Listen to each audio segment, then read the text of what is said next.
Welcome to History Teller YT, where the forgotten voices of the past rise again, and where every fire, every battle, every triumph becomes a living experience. Today, I'm taking you into one of the most dramatic, devastating, and transformative events in American history, the Great Chicago Fire of 1871. This is not just the story of flames that devoured a city. It's the story of people, ordinary residents, immigrants, families, workers, whose lives were changed forever in a single night.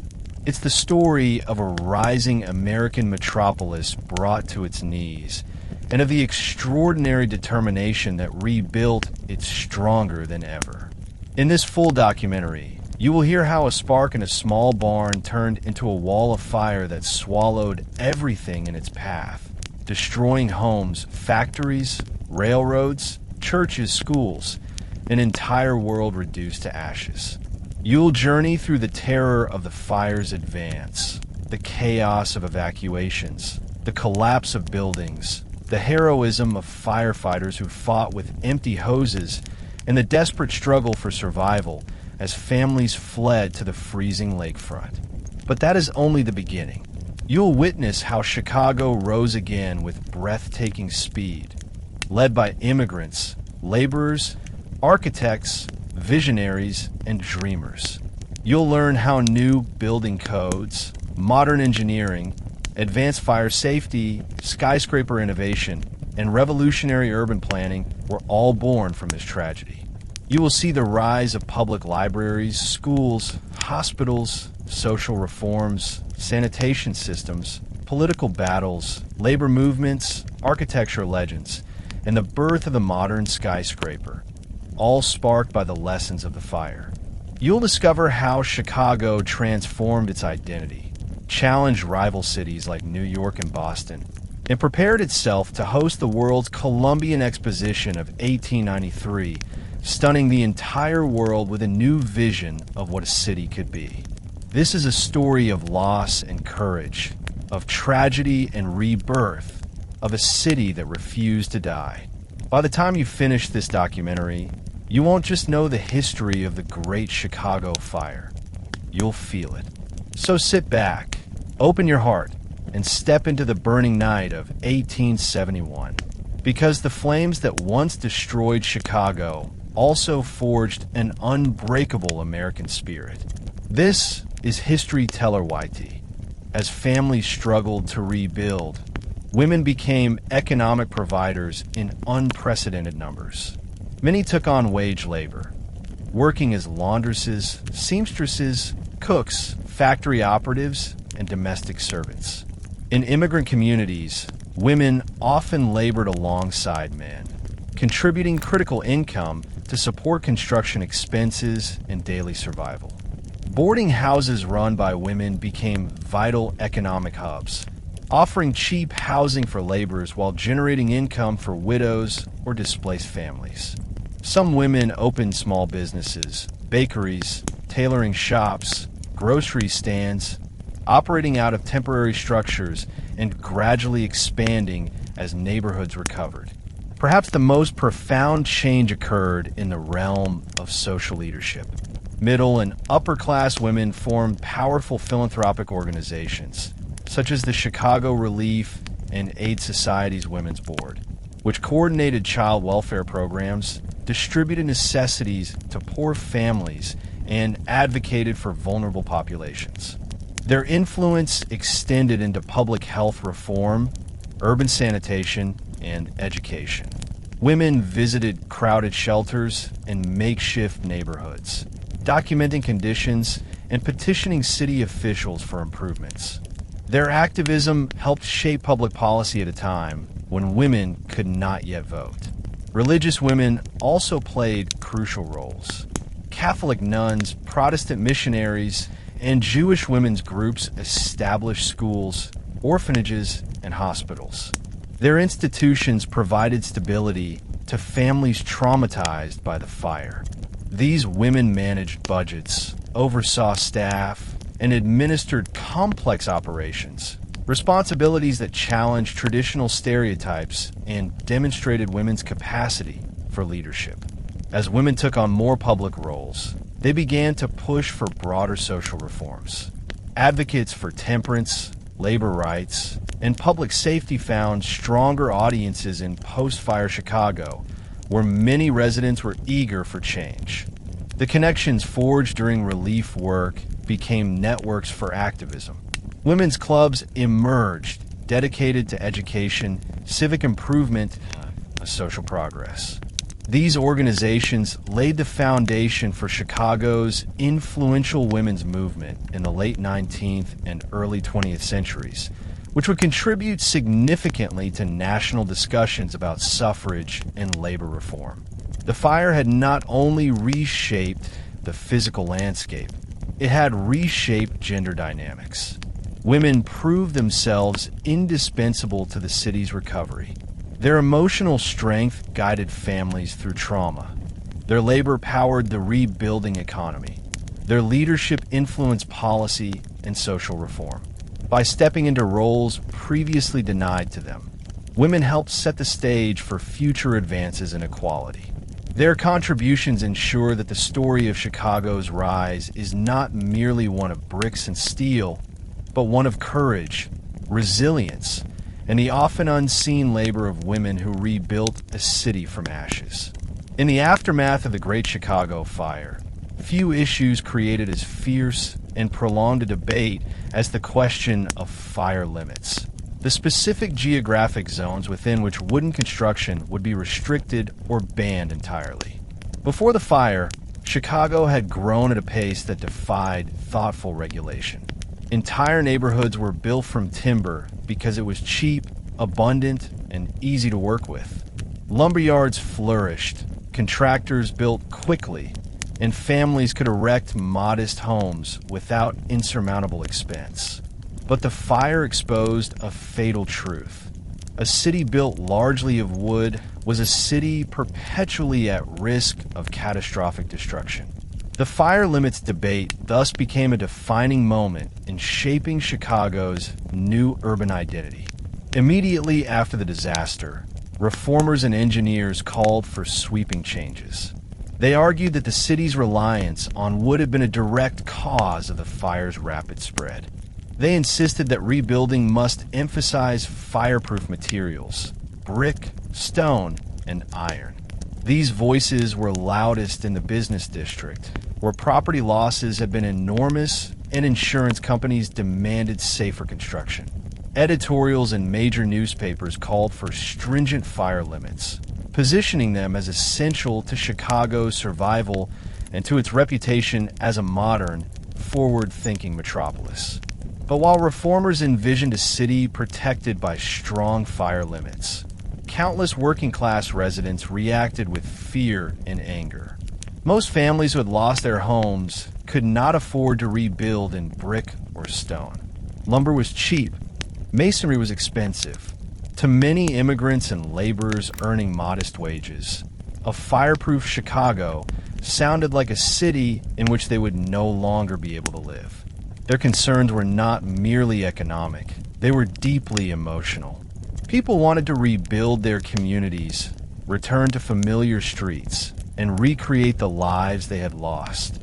They feared that fire limits would push them to the city's outskirts or force them into perpetual renter status. For families who had fought hard to own property, even a small lot, rebuilding in expensive materials seemed impossible. This clash of interests erupted into heated public meetings. Newly homeless residents filled halls and shouted down aldermen. Protests spilled into the streets. In some neighborhoods, crowds gathered outside city council chambers demanding that fire limits be relaxed. They argued that the city needed to rebuild quickly, not slowly. They feared that strict restrictions would lead to empty lots, stalled reconstruction, and prolonged suffering. Many questioned why the working poor should bear the burden of expensive safety regulations when wealthier districts had escaped the worst destruction. They accused the city of favoring business interests and wealthy landowners over ordinary citizens. city council members found themselves trapped between competing demands. On one side were reformers, engineers, fire officials, and insurance companies. On the other were thousands of voters who could not afford the vision of a brick-and-stone Chicago. Political pressure intensified. Some aldermen proposed a two-tier system: strict fire limits in the business district and flexible regulations in residential neighborhoods. Others demanded city-funded loans or subsidies to help homeowners afford safer materials. Real estate developers, meanwhile, recognized that strict fire limits would increase the value of existing brick properties, and they lobbied aggressively to expand the restricted zones for their own benefit. The conflict reached a breaking point during the summer of 1872, when the city council attempted to enforce previously approved fire limits. Working-class residents erupted in outrage.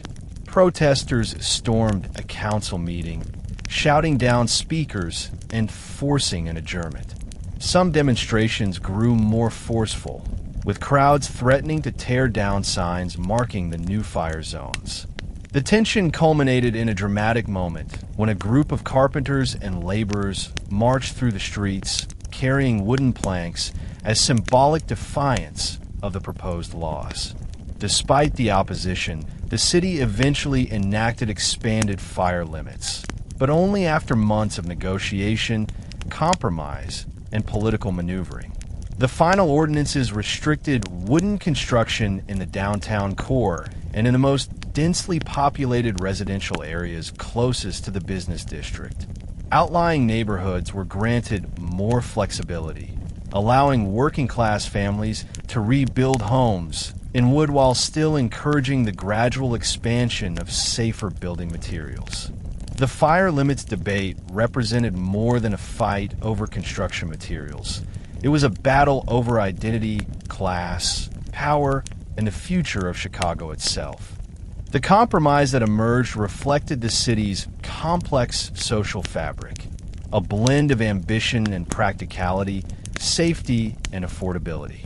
In its resolution, Chicago took its first steps toward becoming a city defined not by flames and fragility, but by resilience and modernization. While the fire limits debate addressed where wooden buildings could be constructed, the creation of new building codes addressed how every structure of Chicago would be designed, built, and maintained.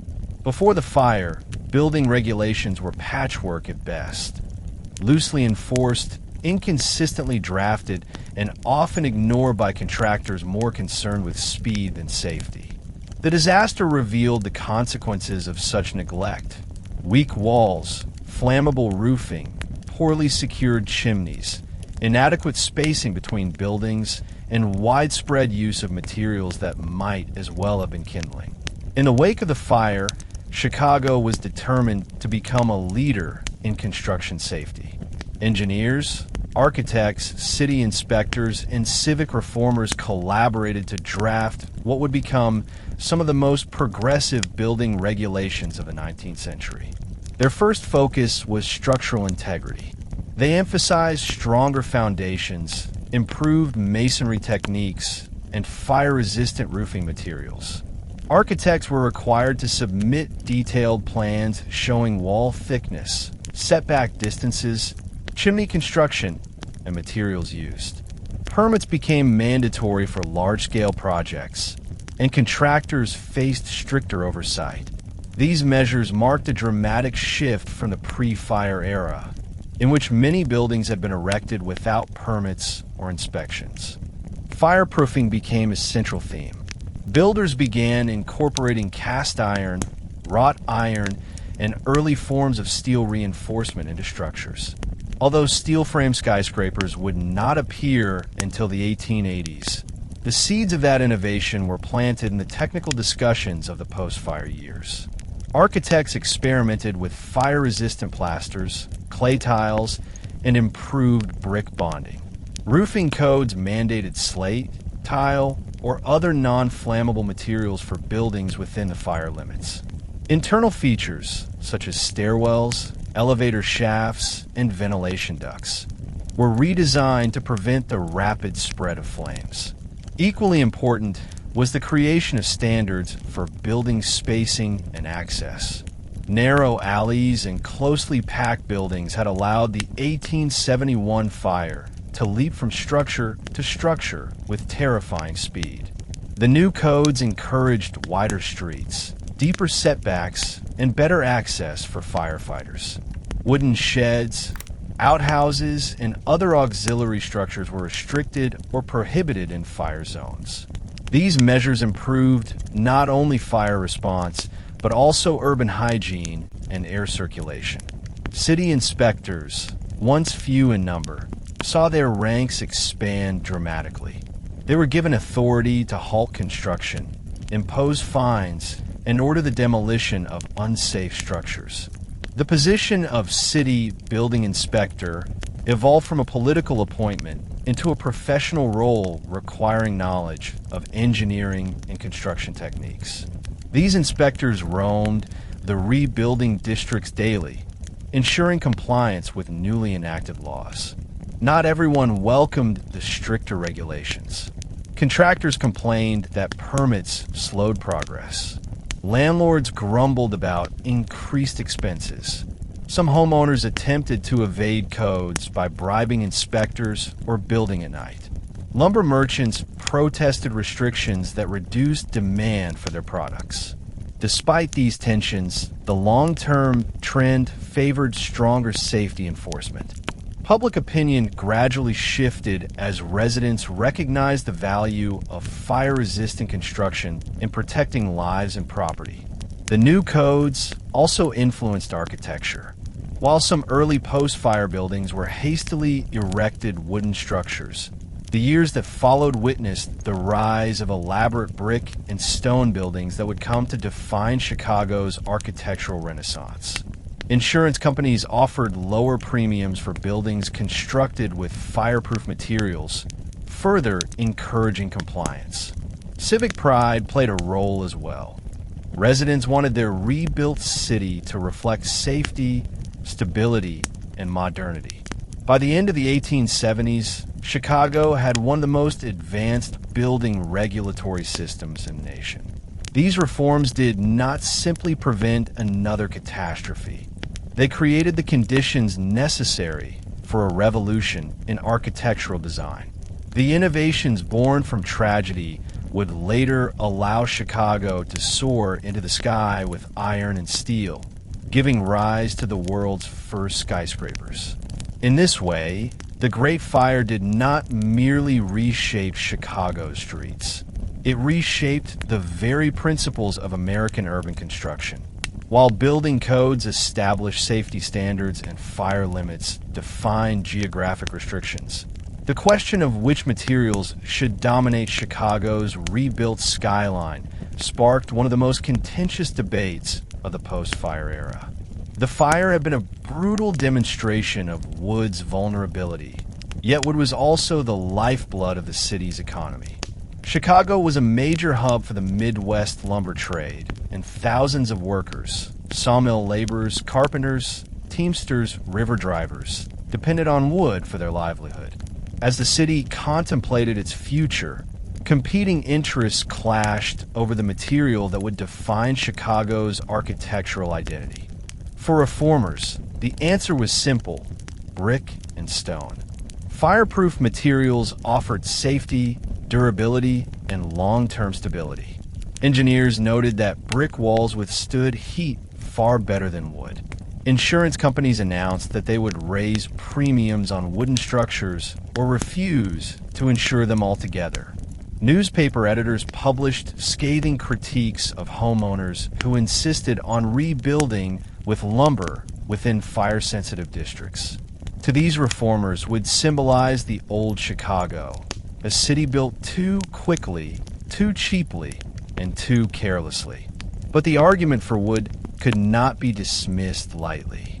Wood was affordable and abundant. Immigrant families who had lost everything saw brick construction as financially impossible. "How can we rebuild if we cannot afford the materials?" asked one resident during a council meeting. Many families simply wanted shelter, something they could erect quickly before the brutal winter arrived. For them, wood was not a symbol of recklessness, but a symbol of survival. To deny its use felt like an attack on their right to rebuild their lives. The lumber industry also fought vigorously. Lumber barons argued that their trade kept tens of thousands employed and that prohibiting wood in large parts of the city would devastate the regional economy. They funded lobbying campaigns, placed ads in newspapers, and influenced aldermen through political donations.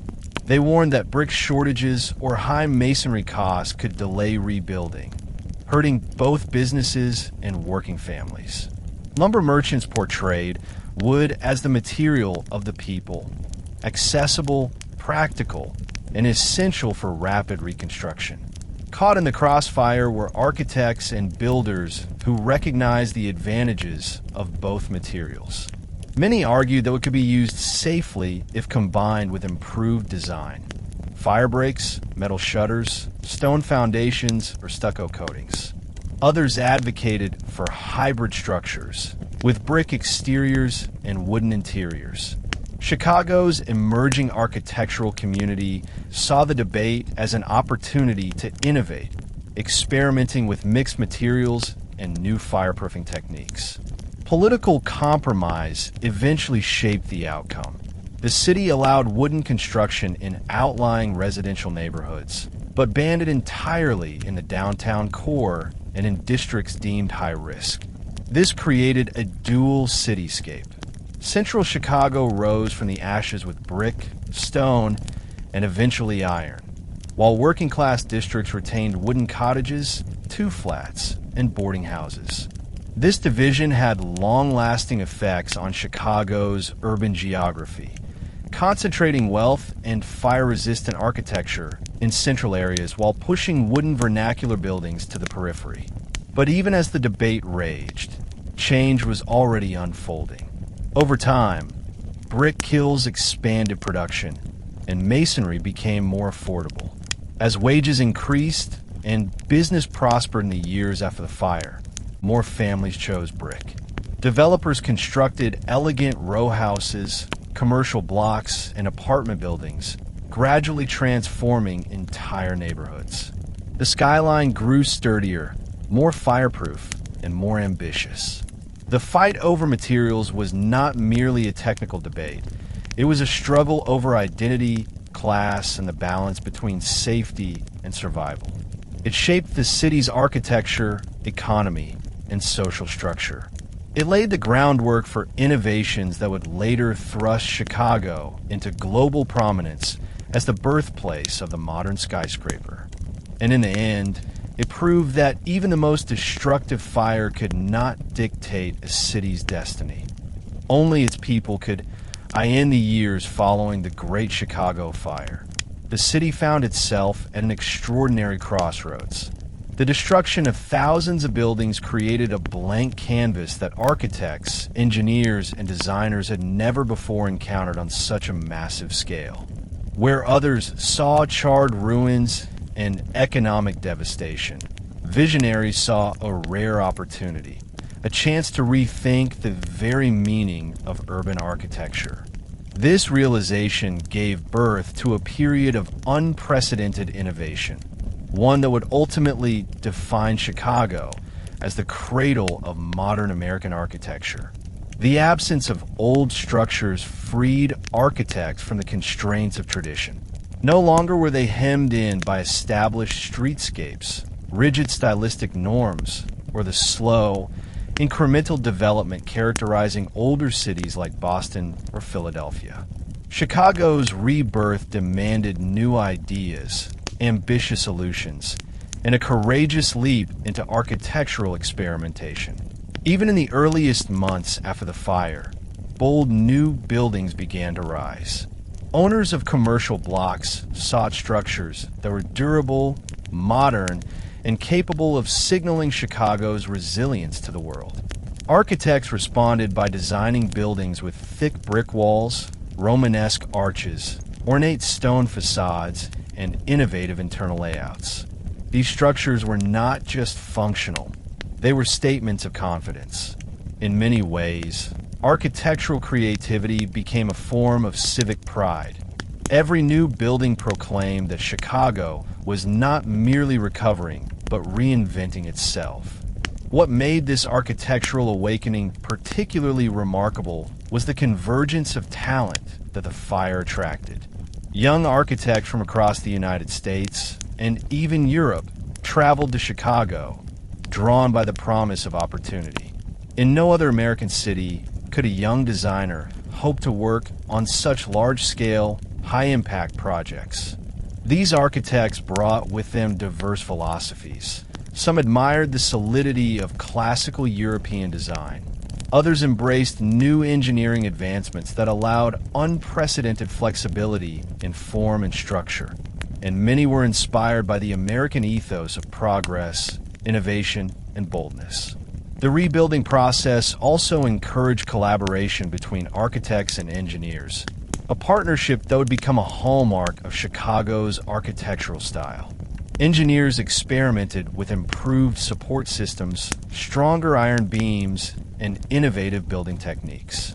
Architects incorporated these new materials into designs that were taller, sturdier, and more visually striking than anything the city had seen before. This synergy laid the foundation for architectural breakthroughs that would define the coming decades. Perhaps most importantly, the architectural awakening reflected a profound cultural shift. Chicagoans had endured one of the greatest urban tragedies in American history, yet they refused to rebuild a city that looked backward. Instead, they embraced a future-oriented mindset that valued progress over nostalgia, innovation over imitation. The fire destroyed their old city, but it also liberated them from convention. In its aftermath, Chicago became a proving ground, a laboratory of ideas, where architects could experiment with scale, style, and technology in ways unprecedented elsewhere. This philosophy soon manifested in architectural diversity. From grand civic structures to modest commercial blocks, from ornate stone facades to sleek, function-driven designs, the city developed a unique visual identity that blended pragmatism with creativity. As the 1870s progressed, this architectural energy only intensified. The stage was set for an explosion of innovation that would eventually culminate in a modern skyscraper. But even before steel frames reached the skyline, the seeds of the Chicago School were firmly planted in the fertile soil of loss, resilience, and ambition. The post-fire landscape of Chicago became a magnet for some of the most brilliant architectural minds of the 19th century. These individuals not only helped rebuild the city, but also reshaped the trajectory of American architecture. Their work blended engineering innovation, artistic expression, and functional design in ways that would influence the world for generations. Among the many architects who contributed to this revolution, several stand out for their profound impact. Henry Hobson Richardson, one of the most influential architects of the era, brought to Chicago a bold, muscular style characterized by heavy stone walls, broad arches, and dramatic massing. Although Richardson did not relocate permanently to Chicago, his works and ideas deeply influenced the city's architectural culture. His Romanesque designs inspired local architects to explore the expressive potential of stone, texture, and structural rhythm. Buildings influenced by Richardson's distinctive vision began appearing across Chicago, signaling the city's embrace of robust, monumental architecture. Yet the architects who would truly define Chicago's rebuilt skyline were those who settled in the city and made it their creative home. Among the most notable was William Luke Barron Jenney, widely regarded as the father of the skyscraper. Jenney brought rigorous engineering expertise to the field, having been trained in France at the École Centrale des Arts ET manufactures. His deep understanding of load distribution, metal frameworks, and fireproofing enabled him to envision buildings that could rise far above the traditional masonry limits. Although his most famous accomplishment, the development of the metal-framed skyscraper, would come later, Jenny's early post-fire works demonstrated the potential of groundbreaking new approaches to building design. Alongside Jenny were architects such as Dankmar Adler and Louis Sullivan, whose partnership would produce some of the most celebrated architecture in American history. Adler, an engineering genius, developed acoustic innovations that transformed the design of theaters and auditoriums. Sullivan, often called the father of modernism, introduced a design philosophy rooted in organic ornamentation, structural honesty, and the famous principle form follows function. Though Sullivan's greatest masterpieces would emerge in the 1880s and 1890s, the intellectual roots of his philosophy were formed in the immediate aftermath of the fire, as Chicago encouraged experimentation and demanded bold solutions. Working alongside these visionaries were dozens of talented architects: John Wellborn Root, Burnham and Root, Myers, Solon Beeman, and others, each contributing unique strengths to the mosaic of Chicago's rebuilding. Burnham and Root, in particular, would go on to shape Chicago's skyline through their innovative use of steel, glass, and open floor plans. Their pragmatic yet elegant approach blended aesthetics with functionality, setting new standards for urban architecture. What made these architects' collective impact so extraordinary was not only the originality of their designs, but the circumstances under which they worked. Chicago's rapid reconstruction created a fast-paced environment where architects had to address practical needs without sacrificing creative ambition. Contractors demanded efficiency, business owners demanded durability, insurance companies demanded fireproofing, and citizens demanded beauty and civic pride. Architects responded with a diverse array of designs that blended innovation with pragmatism. These architects were not simply designing buildings. They were reimagining what a city could be. They rejected the idea that Chicago should replicate Eastern cities or European capitals. Instead, they forged a new architectural identity rooted in modernity, functionality, and structural truth. Their work transformed Chicago into an international symbol of innovation, attracting scholars, critics, and architects from around the world curious to witness the birth of a new architectural movement. By the end of the decade, Chicago's rebuilt neighborhoods stood as living galleries of architectural experimentation. The city had become a crucible of creativity, giving rise to ideas that would shape skyscraper design, modernism, and urban planning for the next century. These architects did not merely rebuild, they redefined architecture itself. Long before the world would marvel at the towering skylines of the 20th century, the seeds of the skyscraper were already being planted in post-fire Chicago. The idea of a building rising far above traditional masonry limits had previously seemed fantastical, an engineering impossibility or a structural nightmare. But the extraordinary circumstances of Chicago's rebuilding changed the equation. The fire had destroyed so much that architects and engineers were forced to rethink fundamental assumptions about height, weight, and material strength.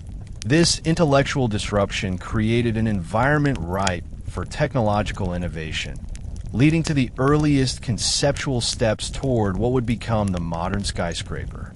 The greatest barrier to tall buildings before the fire was not imagination, but engineering limitations. Traditional masonry construction required thick walls that grew thicker with each added floor.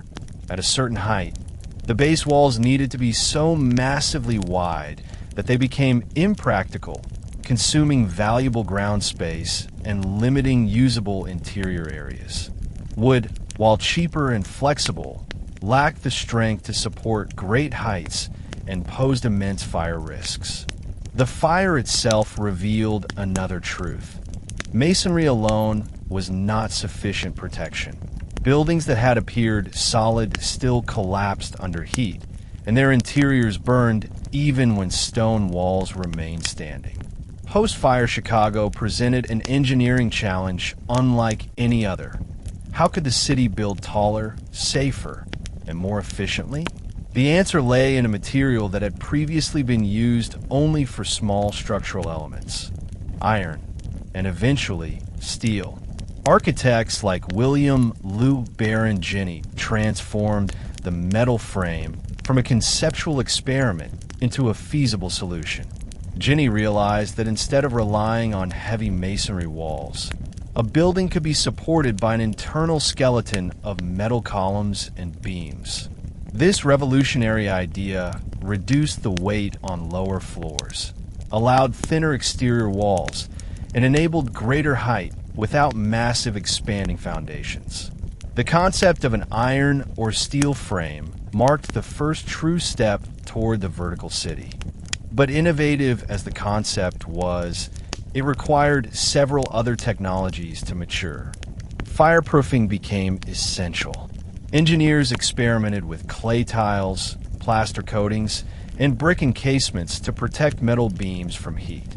Elevators, still new and somewhat unreliable, had to be improved as tall buildings were useless without safe vertical transportation. Foundations needed reinforcement to support new loads. Even window glass had to be reconsidered, as taller buildings required larger windows to bring light into deeper floor plans. The fire paradoxically accelerated innovations in all these fields. Investors were willing to fund risky new ideas because the city desperately needed durable, modern buildings. Engineers collaborated with architects, testing materials, modeling loads, and refining calculations. Manufacturers improved metal production, experimenting with new alloys and techniques that increased strength while reducing weight. Brickmakers produced fire-resistant bricks in new shapes and sizes optimized for innovative construction methods. Though the world's first skyscraper, the home insurance building, would not be completed until 1885, more than a decade after the Great Fire, the intellectual groundwork for that achievement was laid in the immediate post-fire years. Conversations about height, material strength, and structural innovation filled architectural offices, engineering firms, and academic circles. Chicago became a laboratory of ideas where the limits of possibility were questioned, challenged, and pushed ever outward. The skyscraper was not an invention born of a single moment. It was an evolution driven by necessity, imagination, and the transformative power of disaster. The fire had forced Chicago to rethink everything, and in doing so, it had sparked a revolution that would eventually reshape cities across the globe. What began as a desperate attempt to build safer buildings became a bold architectural movement that reached toward the sky, embodying the spirit of a city determined to rise higher than ever before. In the decade following the Great Chicago Fire, the physical geography of the city underwent one of the most dramatic transformations in American urban history. Before the fire, Chicago's neighborhoods had developed organically, spreading outward from the center in an irregular, uneven pattern influenced by streetcar routes, ethnic settlement, and the geography of rail yards and waterways. But after the fire, as tens of thousands of displaced residents sought new homes and developers rushed to meet demand, the city began expanding in ways that were far more deliberate, ambitious, and wide-reaching. Entire districts emerged where open prairie had once stretched, and old neighborhoods grew denser, more organized, and more tightly bound to the commercial heartbeat of the rebuilt downtown. Initially, many families attempted to return to the burned districts of the North and South divisions. But rebuilding there took time, especially where strict fire limits now required brick construction. For working-class residents who couldn't afford more expensive materials, Moving outward became the only viable option. Thus began a wave of migration that reshaped Chicago's edges.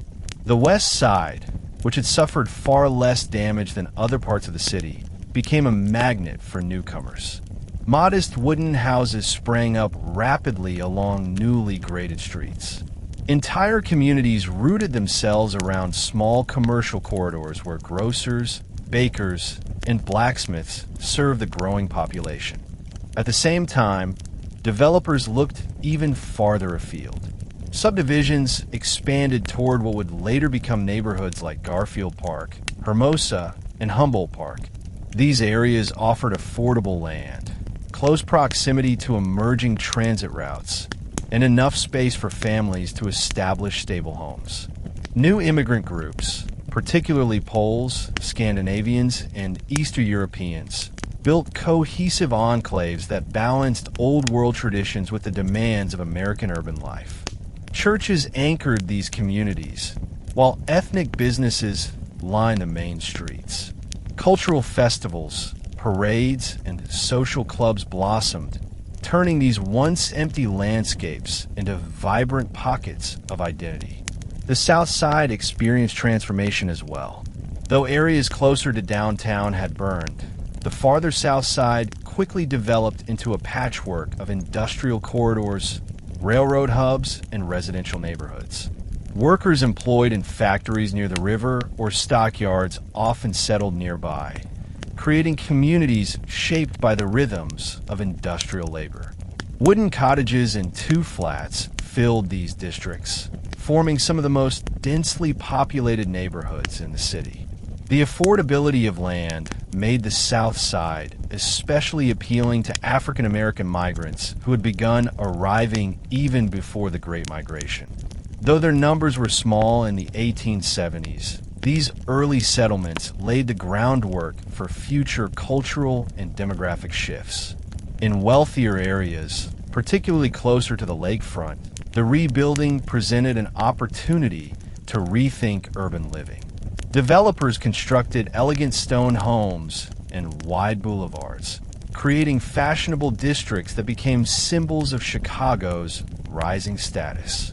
Prairie Avenue, for example, emerged as one of the city's most exclusive residential streets. Its spacious lots, ornamental landscaping, and proximity to the center of commerce attracted industrialists, politicians, and civic leaders. These enclaves influenced future zoning battles and played a major role in shaping Chicago's class geography. As neighborhoods expanded outward, the city's physical footprint grew dramatically. Streets extended into new territories, streetcar lines followed, and soon after, railroads and businesses recognized the potential of these emerging populations. The result was a sprawling, dynamic city whose outer rings grew just as rapidly as its inner districts. This expansion altered Chicago's identity from a centralized urban core surrounded by sparse peripheries into a multi-layer metropolis.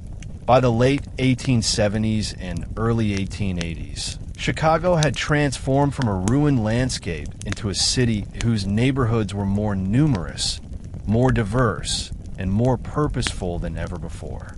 The fire had acted as both devastation and opportunity.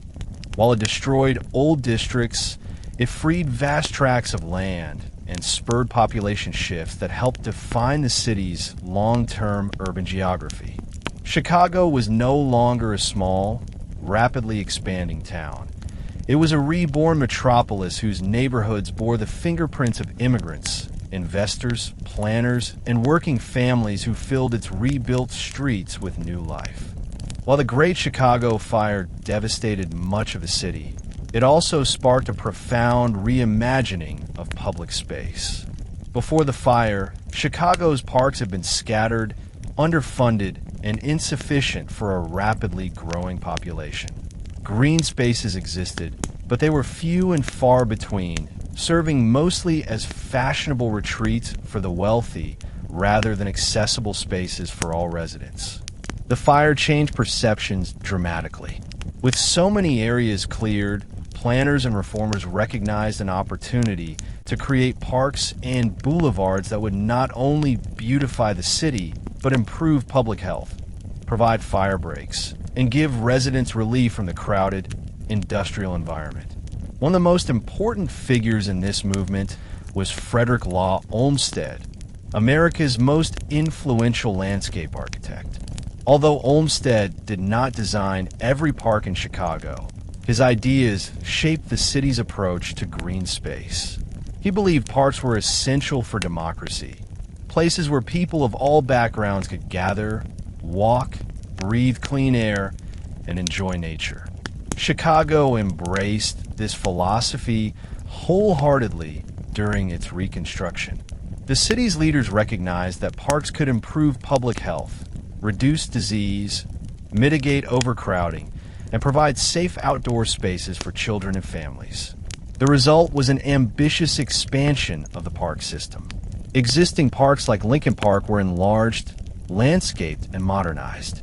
Designers added lakes, walking paths, gardens, and animal enclosures. These improvements transformed Lincoln Park into one of the city's premier public spaces. At the same time, new parks were planned throughout the west and south sides. Douglas Park, Humboldt Park, and Garfield Park began as open stretches of land, but within a few years, designers had turned them into expansive lawns, serene lagoons, and scenic trails. Just as significant was the development of the Chicago Boulevard system, a sweeping network of wide, tree-lined avenues connecting major parks. These boulevards served multiple purposes. They beautified the city, encouraged residential development, improved airflow, and created natural fire breaks. Lavish homes soon rose along these boulevards, their architecture complementing the greenery that surrounded them. Horse-drawn carriages filled the lanes on weekends, creating a sense of leisure and refinement unheard of in many other American cities. As these spaces blossomed, their social impact grew. Parks became communal gathering places where people of different ethnicities and social classes mingled. Immigrant families picnicked beside native-born residents. Workers strolled through the boulevards on Sundays after long work weeks. Children played on lawns that had once been barren prairie. Parks hosted festivals, concerts, speeches, and celebrations that brought the city together and fostered a sense of shared civic identity. Public parks also advanced public health. Doctors at the time were increasingly advocating fresh air and exercise as ways to combat disease, especially in overcrowded neighborhoods. Parks became spaces where residents could escape polluted air, industrial smoke, and cramped living conditions. The psychological benefits were equally important. Green space offered a respite from the noise, chaos, and hardship of urban life. The transformation of Chicago's public landscape reflected a broader trend in American urban planning. But in Chicago, it took on a unique urgency because of the fire. The disaster made clear that a city built without green space, fire breaks, or health considerations was a city vulnerable to catastrophe. By investing in parks and boulevards, Chicago not only beautified itself, it made itself safer, healthier, and more livable. These parks and boulevards became defining features of Chicago's urban identity. They shaped the city's growth for generations, influenced residential patterns, and provided a lasting testament to a powerful idea that even in the aftermath of devastation, a city can choose not only to rebuild, but to build wisely, beautifully, and with a vision for the well-being of all its people. The Chicago lakefront, which had long been central to the city's trade and transportation, emerged from the Great Fire as a landscape of chaos and opportunity. Before 1871, the shoreline was a patchwork of industrial docks, lumberyards, rail lines, and small recreational spaces. While Lake Michigan offered breathtaking beauty and a cooling breeze, much of the waterfront was inaccessible to ordinary residents. Factories and warehouses dominated the shoreline, blocking public access and contributing to pollution. But after the fire, as plans for rebuilding took shape, Chicago began to reimagine the lakefront, not just as a place of commerce, but as a shared public space that could uplift the entire city. One catalyst for this transformation was the widespread belief that the fire had shown the importance of open space near the lake. During the fire, thousands of residents fled to the shoreline, surviving only because the water provided refuge from the advancing flames. This collective memory deeply influenced public sentiment. Many citizens argued that the lakefront should be preserved as open space to prevent overcrowding and ensure that future generations had access to the water. Civic leaders agreed, prompting the earliest steps toward what would become one of the most famous urban planning principles in the world. The Chicago lakefront should remain forever open, clear, and free. This philosophy gradually reshaped the city's decisions. Industrial facilities were pushed farther south or west, and land near the central lakefront was reserved for public parks, promenades, and cultural institutions. Although the full realization of this vision would take decades and face repeated challenges from commercial interests, the foundations were laid in the years immediately following the fire. The rebuilding of Michigan Avenue played a major role in redefining the lakefront's character. Once lined with modest businesses and residences, it was reconstructed as a grand boulevard that connected the city's commercial core to its expanding cultural district. Attractive stone buildings, elegant hotels, and early cultural institutions rose along the avenue, transforming it into one of the city's most prestigious corridors. As Michigan Avenue grew in prominence, its proximity to the lake became central to its identity. The vista of open water, combined with architectural beauty, created a sense of grandeur that helped establish Chicago's reputation as an urban jewel. Simultaneously, the city invested in improving the lakefront's practicality.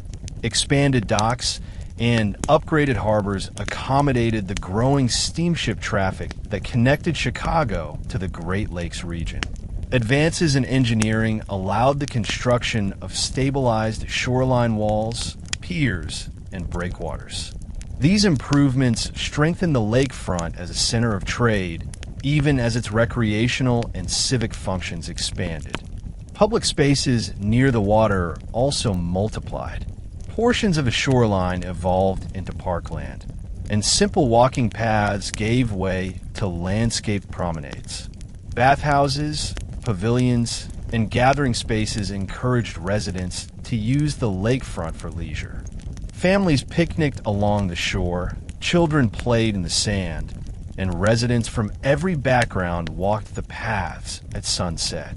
The lakefront became a symbol of shared identity, a place where Chicagoans, regardless of class or origin, could enjoy the same beauty. The transformation of the lakefront also had ecological implications. Reformers and scientists began advocating for cleaner water and improved environmental stewardship, recognizing that pollution threatened both public health and the city's future. While industrial waste remained a challenge, early conservation efforts gained traction as residents demanded a safer, cleaner shoreline. Ultimately, the reshaping of Chicago's lakefront in the wake of the Great Fire stands as one of the city's most enduring achievements. What began as a practical necessity, driven by survival and rebuilding, became a visionary project that redefined Chicago's relationship with its greatest natural resource. Today, that legacy endures in the form of parks, museums, beaches, and public promenades that make Chicago's lakefront one of the most celebrated urban waterfronts in the world. It is a testament to the city's ability not only to recover from devastation, but to reinvent itself with wisdom, beauty, and a commitment to the public good. In the aftermath of the Great Chicago Fire, one of the most significant indicators of the city's resilience was the astonishing speed with which its industries began to revive. Before the fire, Chicago had been one of the most important industrial centers in the United States. A city powered by factories, railroads, grain elevators, stockyards, machine shops, and warehouses that connected the agricultural heartland to national and international markets. The fire temporarily disrupted these operations, reducing some factories to charred shells and others to piles of twisted metal and ash. Yet instead of weakening Chicago's industrial power, the tragedy triggered a resurgence that would ultimately make the city stronger, wealthier, and more technologically advanced than ever before. Immediately after the fire, industrialists and investors faced a stark choice: abandon Chicago or rebuild in faith that the city's economic engine would roar again. Their decision was nearly unanimous. Manufacturers were quick to recognize that Chicago's geographic position, its proximity to rail networks, waterways, and agricultural regions, remained unmatched. The fire had destroyed physical structures, but it had not erased the city's strategic value as a commercial hub. As a result, factories began reopening within weeks. Those that had escaped destruction temporarily increased production to fill shortages. Others erected makeshift facilities while permanent buildings were planned.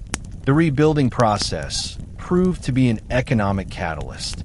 Investors from New York, Boston, and Europe poured money into Chicago's revival, convinced that the city's future remained bright. Real estate prices rebounded quickly, and industrial properties were among the first to sell. Business owners used insurance payouts, bank loans, and private capital to construct larger, more modern, and more efficient facilities. Many factories embraced new technologies, steam-powered equipment, improved ventilation, stronger structural materials, and more precise machinery. This technological adoption allowed Chicago to outpace older Eastern manufacturing centers, which often struggled to modernize due to their entrenched, outdated buildings. The lumber industry, ironically implicated in the fire's severity, surged as well. Lumberyards replenished rapidly, and sawmills in Wisconsin and Michigan increased output to meet Chicago's massive rebuilding demand. The lumber economy flourished not only because of residential construction, but because timber was essential for scaffolding, temporary structures, railroad ties, and industrial framing. Workers flooded into lumber yards, earning wages that helped fuel the city's consumer economy. The machine manufacturing sector grew dramatically during this period. Blacksmiths, metalworkers, and engineers built the tools and equipment needed to reconstruct the city: steam boilers, printing presses, pumps, gears, and industrial engines. The fire created an environment in which innovation became necessary. Manufacturers experimented with new techniques for forging iron, tempering steel, and assembling machinery more quickly. These innovations would later give Chicago a leading role in the national machinery market. Chicago's grain elevators, a critical part of the city's economic infrastructure, also underwent significant rebuilding. Before the fire, the city was the nation's largest grain market, serving as the primary transfer point between Midwestern farmers and Eastern or European buyers. Several grain elevators burned during the fire, but the demand for grain storage remained urgent. Elevator companies quickly rebuilt using more fire-resistant materials, improved conveyor systems, and stronger support structures. Their return to operation stabilized the agricultural economy and reassured farmers and merchants throughout the Midwest. Perhaps the most iconic symbol of Chicago's industrial resurgence was the rebuilding of a Union stockyards.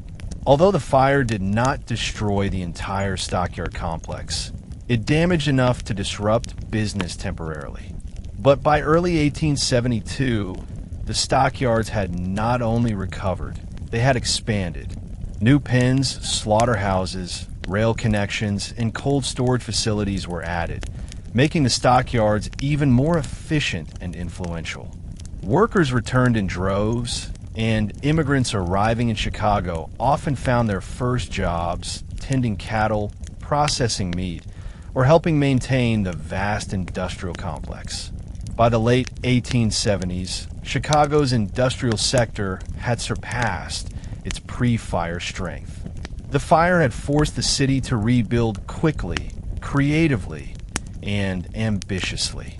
Old factories were replaced with newer, more efficient ones. Railroad infrastructure expanded. Steam power became more common. Mechanized processes multiplied, and exports increased dramatically. The fire had tested the city's industrial foundation, but the response proved Chicago's strength. In rising from the ashes, its industries transformed the city into an economic powerhouse, setting the stage for decades of explosive growth. Before the Great Chicago Fire, the city's rail system was often called the heart of the nation's transportation network. By 1871, dozens of rail lines from the east, south, and west converged in Chicago, making it the primary transfer point for goods, passengers, livestock, and raw materials. When the fire swept through the city, it damaged depots, warehouses, and administrative buildings associated with these railroads. Yet the tracks themselves, laid in steel and iron, survived. This fortunate fact meant that Chicago's railroads were able to recover far more quickly than other sectors of the city, and their rapid revival became a cornerstone of the city's economic comeback. Within hours after the fire, railroad companies began assessing the damage. While some facilities had been reduced to rubble, the essential infrastructure remained usable. The immediate priority was restoring communication and scheduling systems. Telegraph lines had melted, dispatch offices had burned, and communication between stations was severely disrupted. Crews worked around the clock to restring telegraph wires, rebuild switching towers, and reopen ticket offices. Within days, major lines resumed limited operations, allowing relief supplies, construction materials, and passengers to enter the city.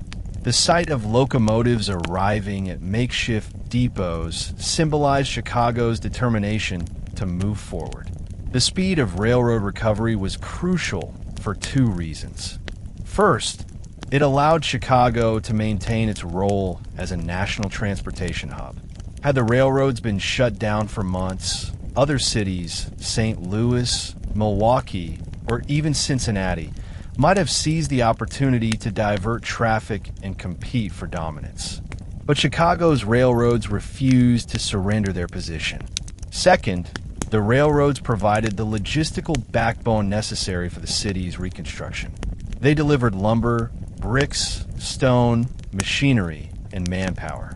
Every rebuilt home, factory, and business depended on materials that entered the city by train. Rail companies used the opportunity to modernize their facilities. Instead of rebuilding depots exactly as they had been, they constructed larger, more efficient stations.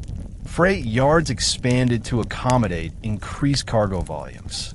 Warehouse districts near the tracks adopted fire-resistant construction and better organizational layouts. Many companies introduced improved steam locomotives with greater hauling capacity, reflecting the technological progress of the era. The reconstruction also strengthened connections between railroads and other industries. Meat packers relied on rail cars to ship beef and pork nationwide, and the stockyard's rapid revival increased rail demand. Grain traders relied on rail access to move agricultural products to eastern ports. Manufacturers transported finished goods to markets across the continent. As these sectors recovered and expanded, railroad traffic skyrocketed, creating a feedback loop that drove Chicago's astonishing economic rebound. The rise of commuter rail travel also began in this period. As neighborhoods expanded outward, residents in emerging districts needed reliable transportation to downtown workplaces. Rail companies responded by establishing suburban lines, creating the earliest versions of Chicago's commuter rail network. These lines encouraged population growth beyond the city center and helped shape the long-term geography of the metropolitan area. Railroad employment surged as well. Thousands of workers found jobs laying track, repairing locomotives, managing freight, and working in corporate offices. These jobs attracted newcomers from across the country and from Europe, contributing to Chicago's demographic growth and cultural diversity. Wages from railroad labor circulated back into the local economy, supporting stores, restaurants, and housing developments.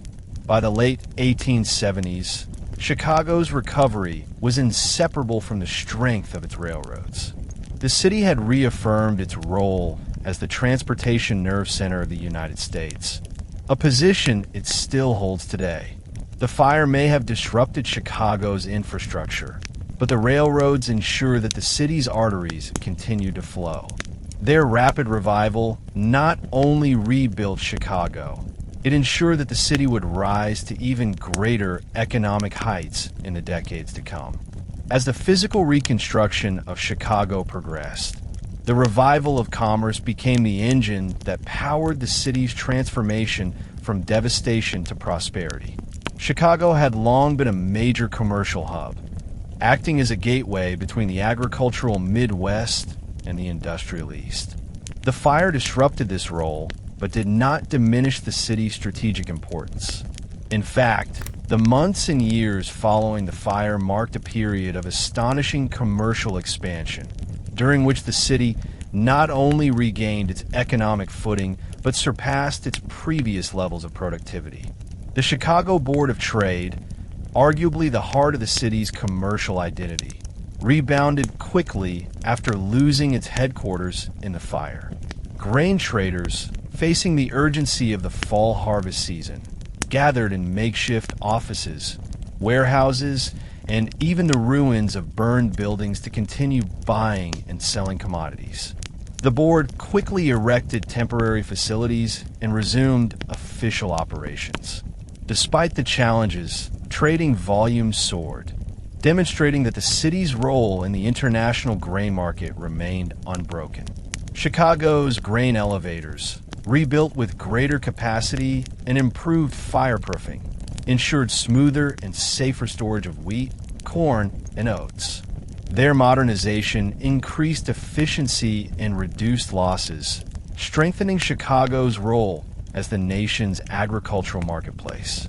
The Union stockyards also experienced a dramatic resurgence. Before the fire, the stockyards were the center of the American meatpacking industry, a vast, mechanized system that processed millions of animals each year. Although the fire damaged parts of the complex, its core infrastructure survived.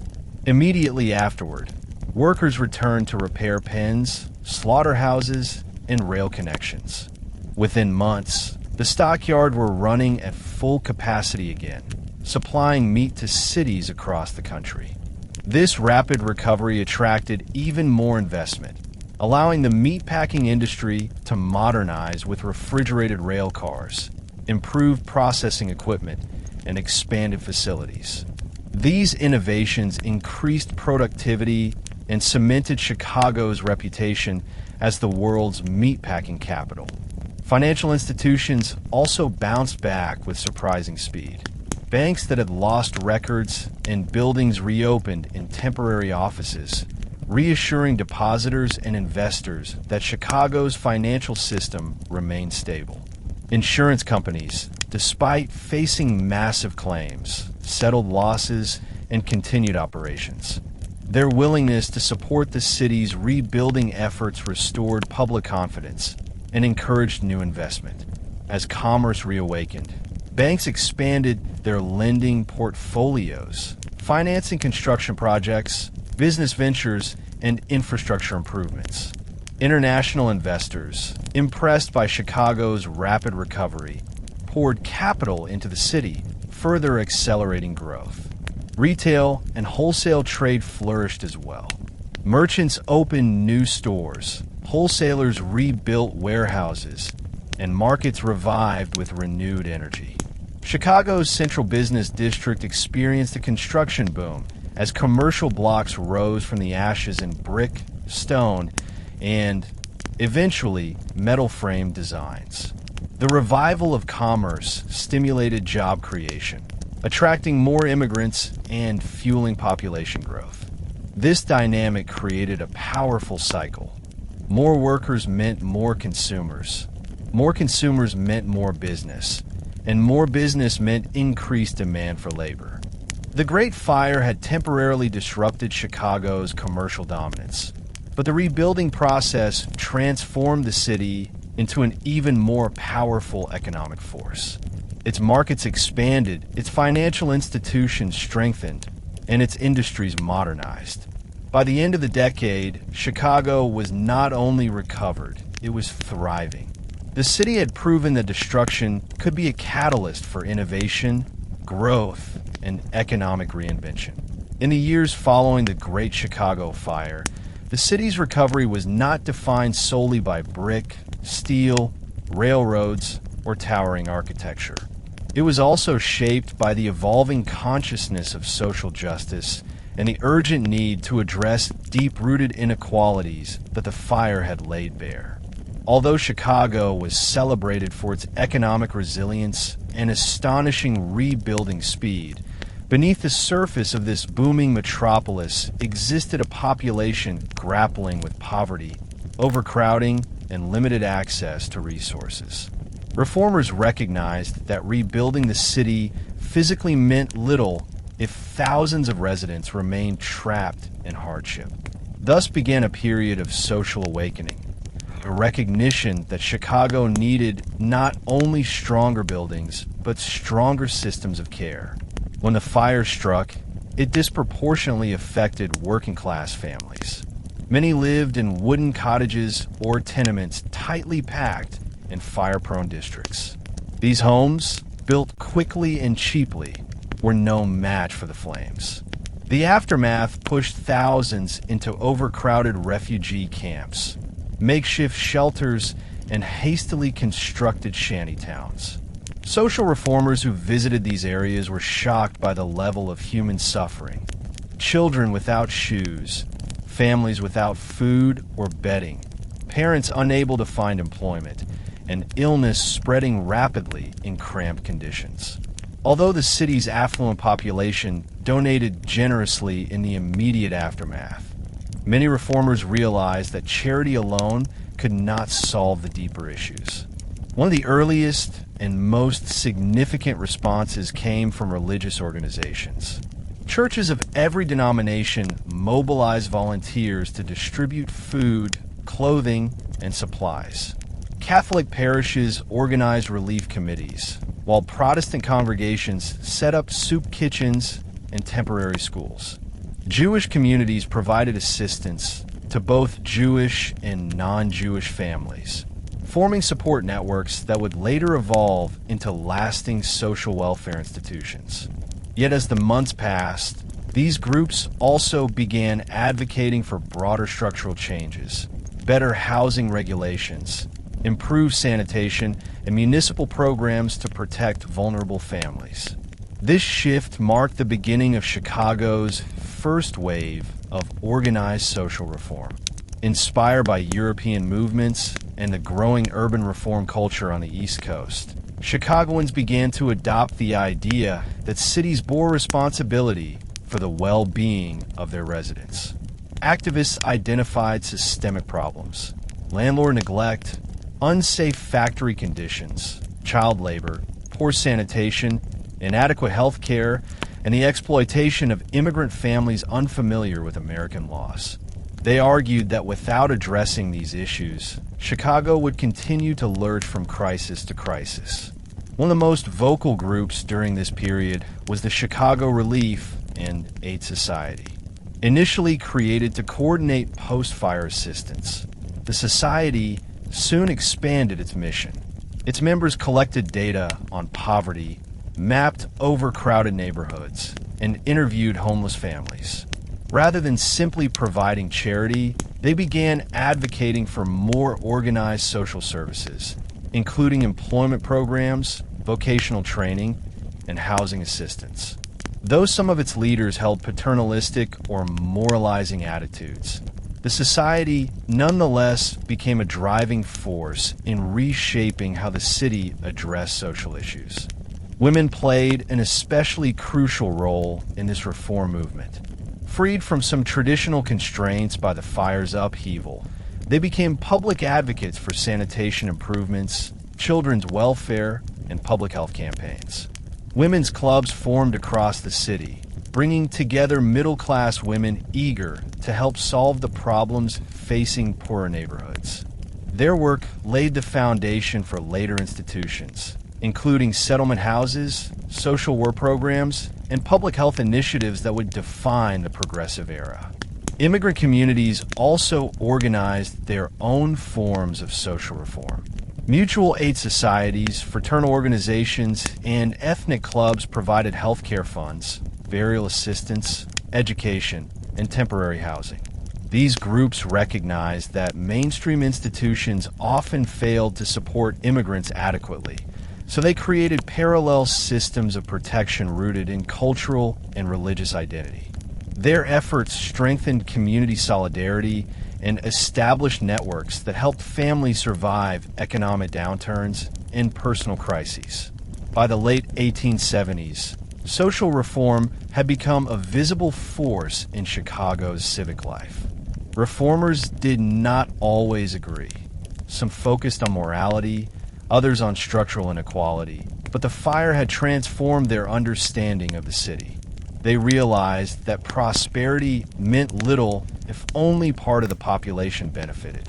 They understood that rebuilding Chicago required addressing not only physical infrastructure, but the human infrastructure of care, fairness, and opportunity. This era marked the beginning of a profound transformation. Chicago was evolving into a city not just of industrial might, but of social conscience.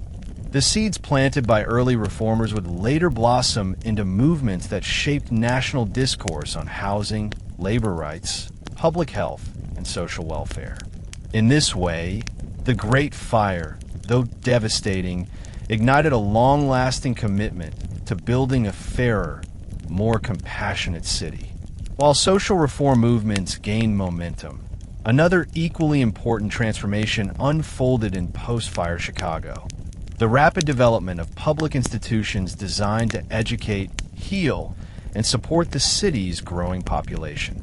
The fire had destroyed libraries, schools, hospitals, welfare offices, and civic buildings, leaving the city without many of the essential services needed for an orderly and healthy society.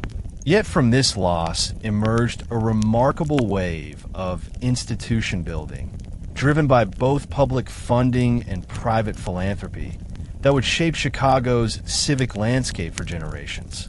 One of the earliest and most significant achievements of this movement was the foundation of Chicago's modern library system. Before the fire, the city had only a modest collection of public books scattered across small reading rooms. The fire destroyed nearly all of these materials. But instead of viewing this loss as a setback, reformers and philanthropists saw an opportunity. The English public responded with astonishing generosity, sending more than 8,000 donated books to Chicago as a gesture of international solidarity. This act of compassion sparked the creation of the Chicago Public Library in 1872. Starting in temporary quarters, the library quickly expanded its collection and services. Soon it developed traveling book carts, children's programs, and multilingual collections that served the city's diverse immigrant communities. The library became not only a symbol of intellectual rebirth, but a tool for social mobility, offering resources to residents who could not afford formal education. Hospitals, too, underwent rapid transformation. The fire had destroyed several important medical facilities, overwhelming the surviving ones. Doctors treated burns, smoke inhalation, and injuries sustained during evacuation. The scale of medical need forced the city to rethink its healthcare infrastructure. In the years after the fire, Chicago invested heavily in modern medical institutions.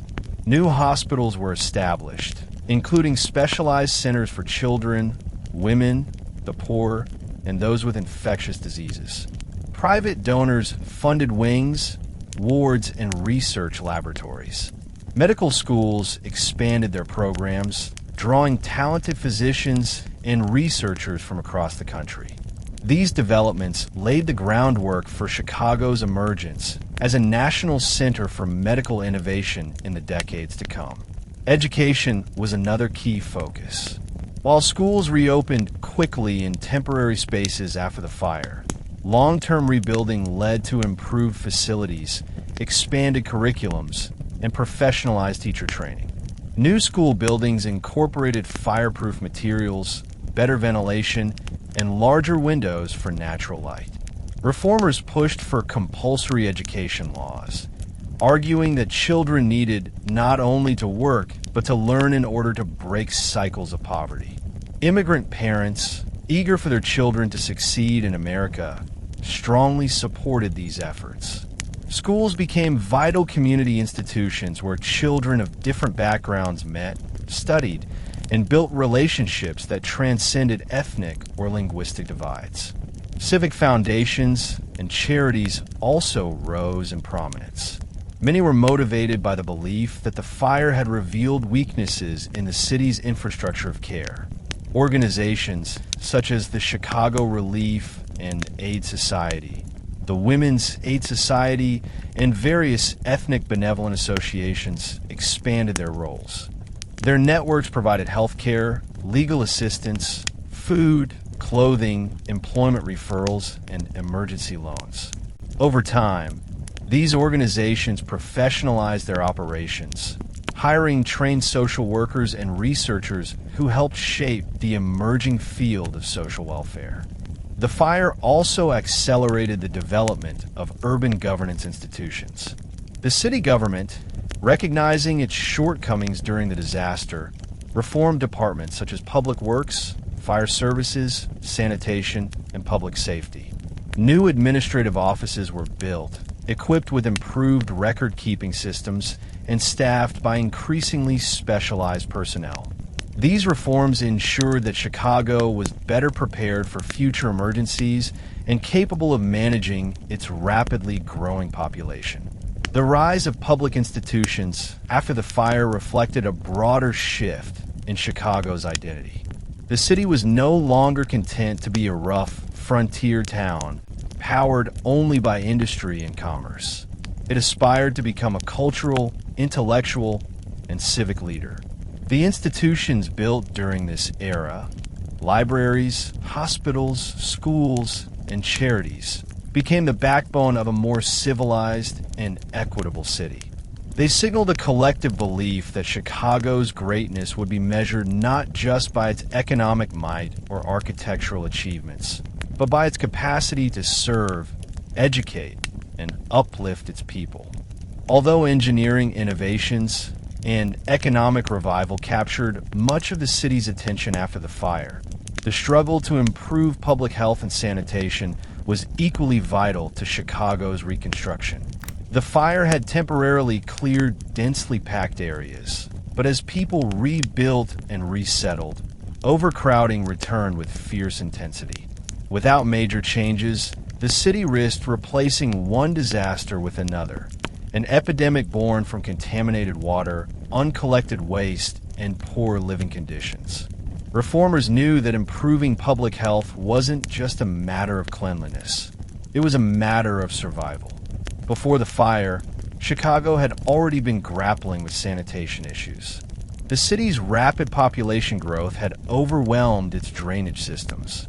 Streets flooded frequently, particularly in low-lying neighborhoods near the river. Waste accumulated in alleys, creating breeding grounds for disease. Contaminated drinking water caused outbreaks of cholera, dysentery, and typhoid. The fire temporarily paused these cycles, but reformers and engineers recognized that rebuilding the city without addressing sanitation would invite disaster.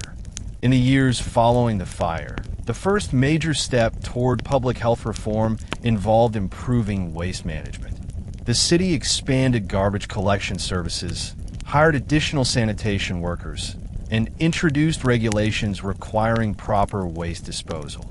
Landlords in crowded tenements faced stricter oversight, and inspectors issued fines for unsafe or unsanitary housing conditions. These measures, though basic by modern standards, marked a shift in the city's understanding of public responsibility for health. Water quality became an even more urgent concern.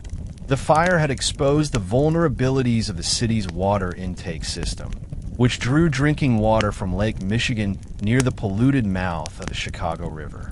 Engineers and doctors warned that this system put the entire population at risk.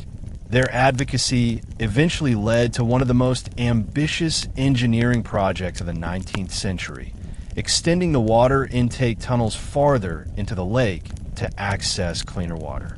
Workers dug deep beneath the lake bed, constructing vast tunnels that connected the pumping station to offshore water cribs. These improvements significantly reduced contamination and helped prevent deadly outbreaks.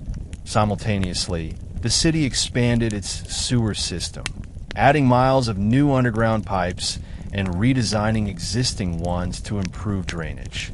Engineers raised street levels in certain districts, ensuring that rainwater and waste flowed away from homes rather than into them.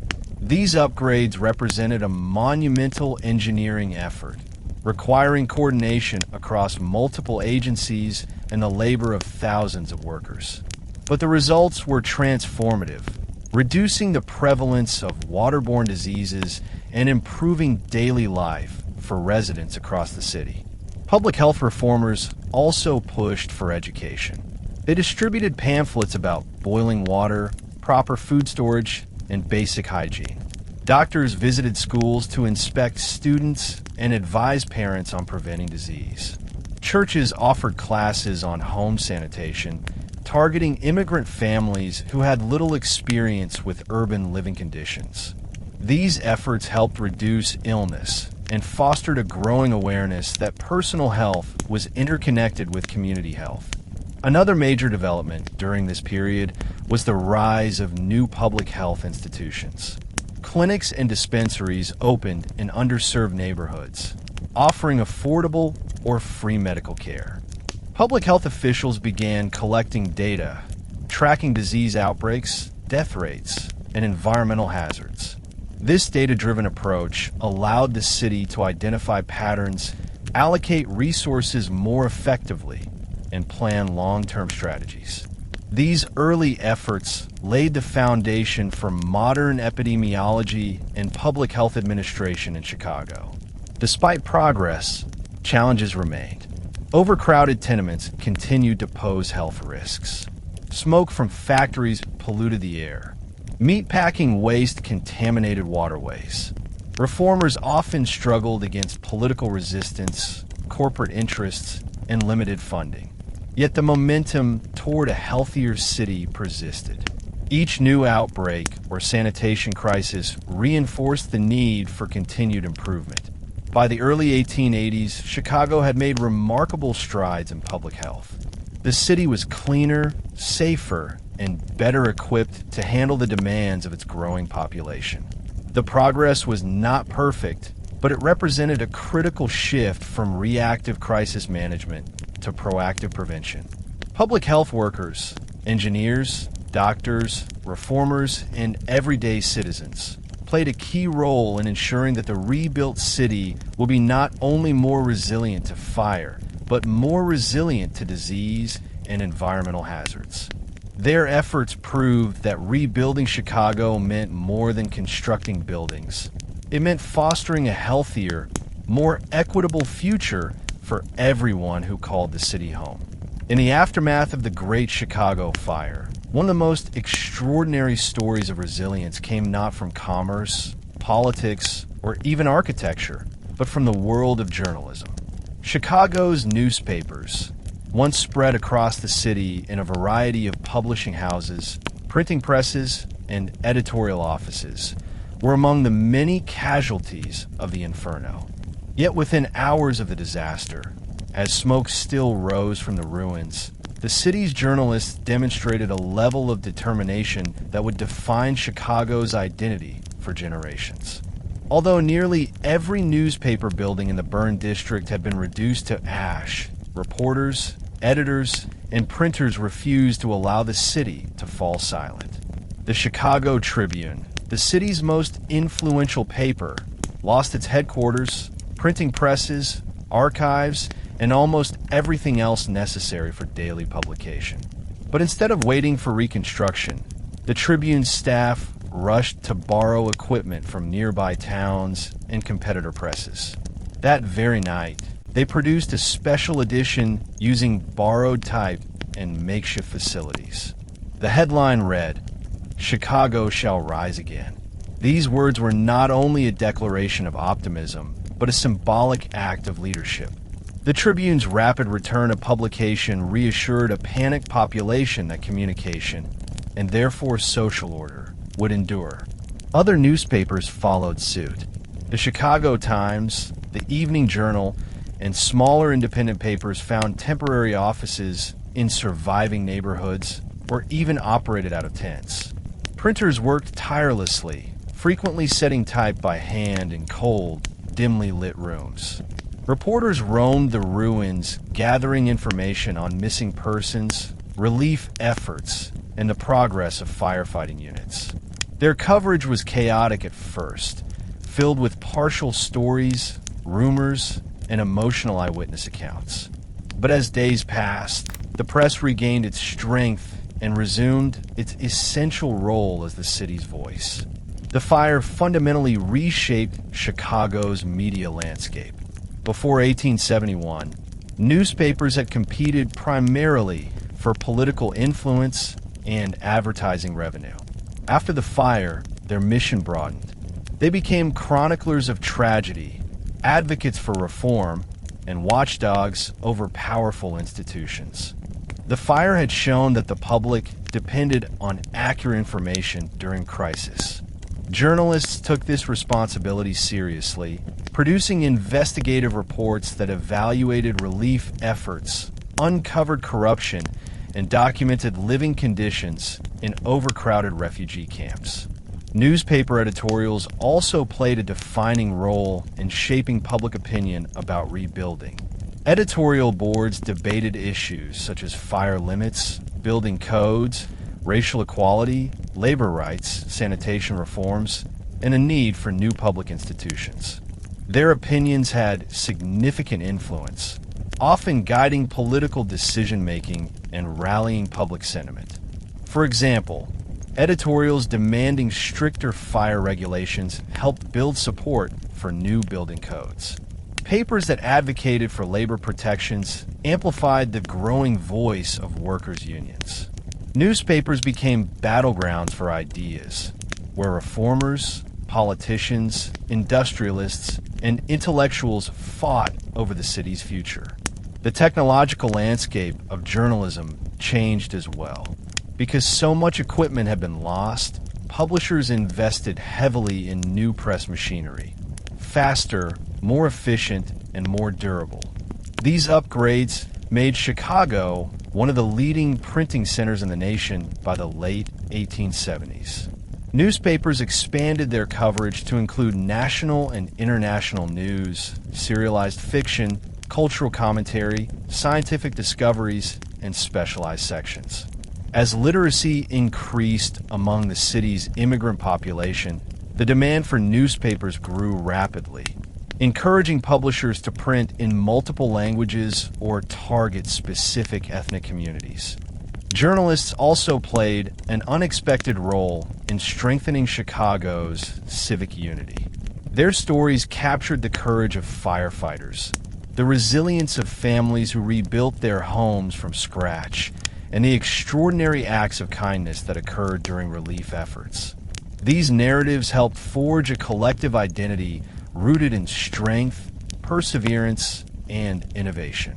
The press became a mirror reflecting the city's hopes, challenges, and triumphs. Through relentless determination, the newspapers of Chicago not only survived the most devastating moment in the city's history, they helped lead the way forward. Their rebirth symbolized the rebirth of the city itself. By providing information, advocating reform, and shaping the public imagination, Chicago's press played an indispensable role in the shaping of a modern metropolis. The spirit they embodied, a blend of boldness, urgency, and unwavering civic pride, would become a defining feature of Chicago journalism for generations. While newspapers helped rebuild Chicago's intellectual and civic life, another force emerged that contributed to the city's emotional healing and cultural rebirth: the arts. Before the fire, Chicago had been home to a growing but relatively modest art scene. The city supported a handful of theaters, musical ensembles, and cultural societies, many of which provided entertainment for the city's elite. But after the fire, when residents desperately needed hope, distraction, and inspiration, the arts took on a new and powerful role. Music, theater, visual art, and performance became not merely entertainment, but a testament to the city's ability to rise from devastation. In the immediate aftermath, professional theaters and concert venues lay in ruins. The city's once thriving theater district had been reduced to ashes. Actors, musicians, and stagehands found themselves unemployed, their instruments destroyed, their costumes burned, and their livelihoods uncertain. Yet instead of departing, many artists chose to remain in Chicago, believing that a city determined to rebuild would eventually support its cultural institutions again. Their belief proved correct. Temporary theaters sprang up in tents, refurbished warehouses, and multipurpose halls. These makeshift stages became centers of community gathering. People packed into simple wooden chairs, standing shoulder to shoulder to watch performances that offered emotional release from months of trauma. Performances ranged from comedic plays and folk songs to Shakespearean dramas and patriotic concerts.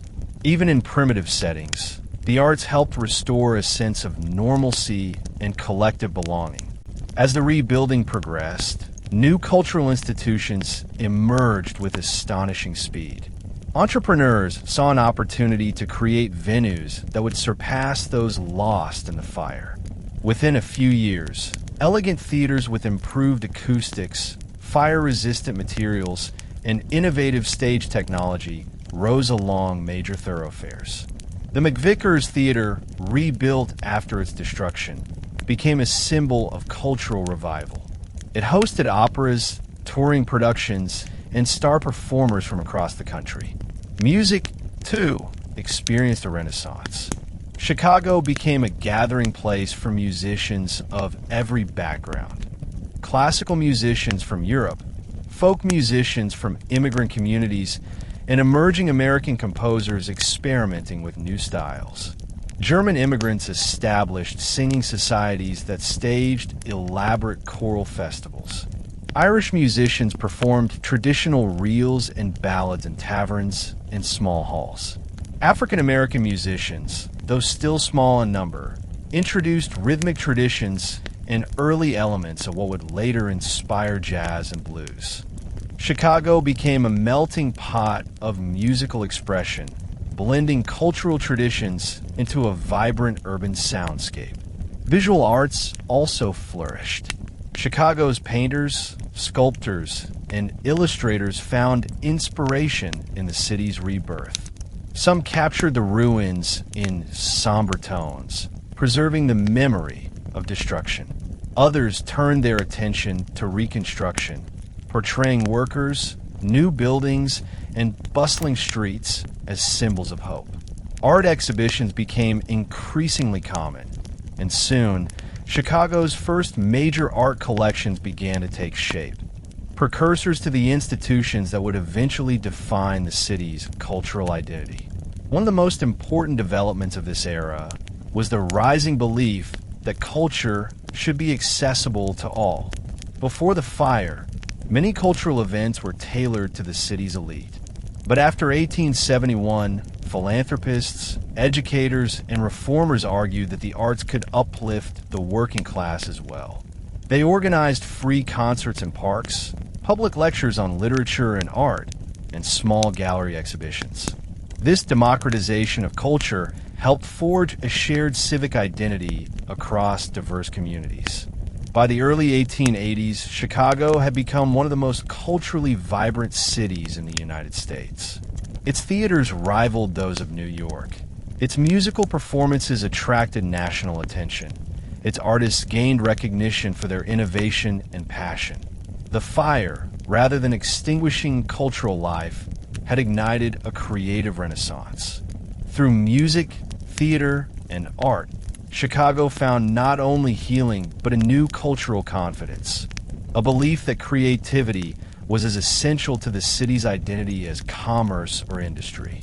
As Chicago rebuilt itself physically, economically, and culturally, something even more profound took shape in the collective consciousness of its residents, a new sense of civic identity. The Great Chicago Fire was a tragedy of immense proportions. Yet in its aftermath, the city developed a defining narrative of resilience, determination, and shared purpose. Over time, the fire became more than a historical event. It became a foundational myth that shaped how Chicagoans understood themselves, their city, and their role in the modern world. In the immediate aftermath, grief and trauma dominated public sentiment. Entire families had lost homes, possessions, and loved ones. Streets were filled with debris, burned-out structures, and homeless residents searching for familiarity in a changed landscape. But even during the earliest days of despair, seeds of civic pride began to sprout. Newspaper headlines declaring "Chicago shall rise again." The heroism of firefighters and volunteers and the courage displayed by ordinary citizens contributed to an emerging sense that Chicagoans were fundamentally resilient people. As rebuilding accelerated, this sentiment evolved into something larger, a collective identity rooted not in the city's past, but in its ability to overcome adversity. Chicagoans began to view themselves as uniquely capable of rising from catastrophe. This belief was reinforced by the astonishing pace of reconstruction. Within months, businesses reopened. Within years, new buildings towered above the ruins. Within a decade, Chicago had surpassed its pre-fire accomplishments. Visitors from other cities marveled at its transformation, and journalists described Chicago as a miracle city whose determination symbolized American potential.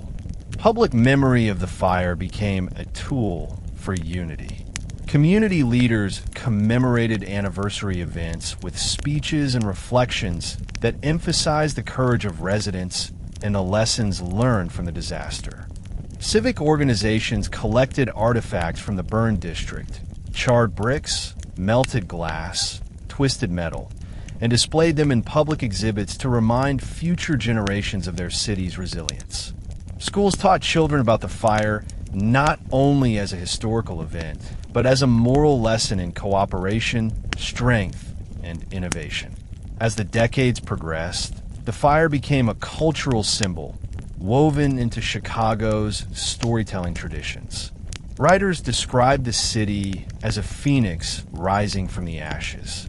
Poets used the fire as metaphor for rebirth and transformation. Painters captured dramatic scenes of destruction alongside images of the bustling modern city that emerged from it. Even popular humor embraced the fire. Chicagoans joked that no disaster could scare a population that had already survived the worst. But the fire's influence on civic pride extended beyond symbolism. It shaped how Chicagoans thought about progress, ambition, and responsibility. The disaster revealed the dangers of complacency, prompting citizens to demand better building codes, modern public institutions, and improved infrastructure. Pride in the city's rebirth motivated continued innovation. Chicagoans felt a moral obligation to ensure that their rebuilt city reflected their highest aspirations: strength, fairness, opportunity, safety, and excellence. This identity also fostered a sense of rivalry with other American cities. Chicago residents proudly asserted that their city, though younger than New York, Boston, or Philadelphia, had demonstrated unmatched resilience and drive. The fire had become proof that Chicago was not defined by its tragedies, but by its response to them.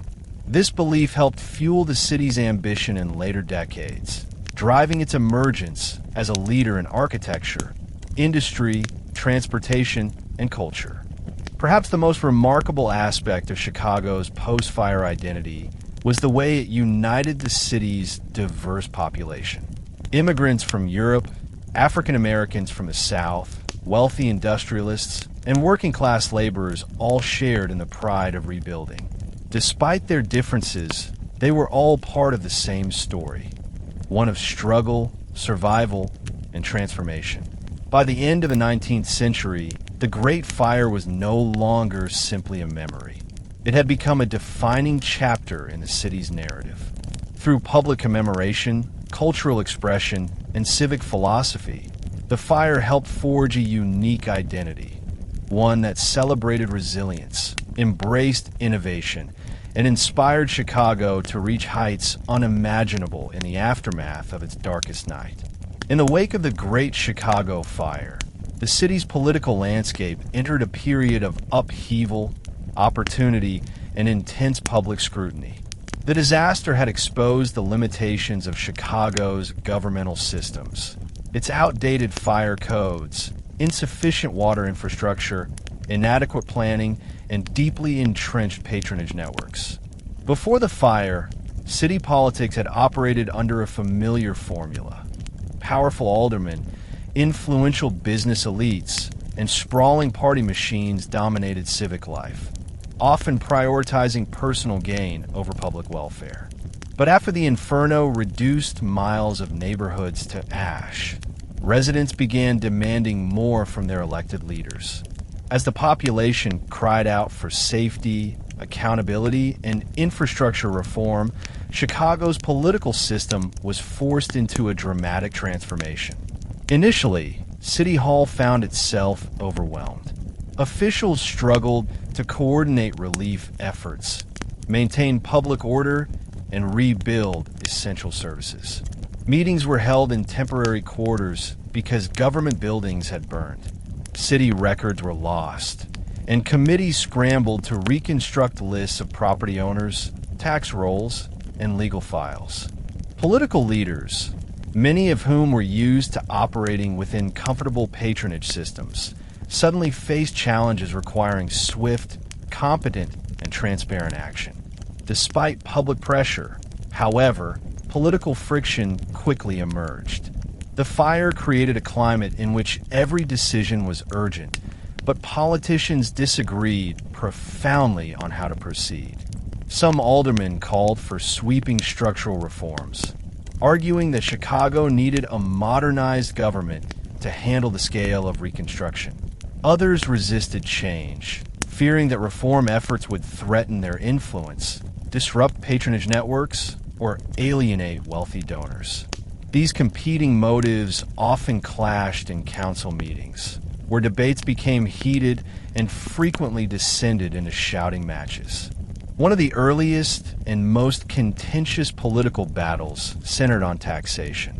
Rebuilding a city required funds, massive sums of them.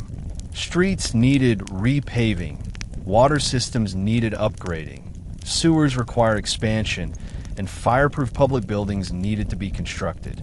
Reform-minded officials insisted that taxation must increase temporarily, arguing that investment now would prevent future disasters. But opponents countered that raising taxes would harm businesses already struggling to recover. Newspapers amplified both sides, publishing fiery editorials that swayed public opinion and heightened political tensions. Patronage and corruption also complicated recovery efforts.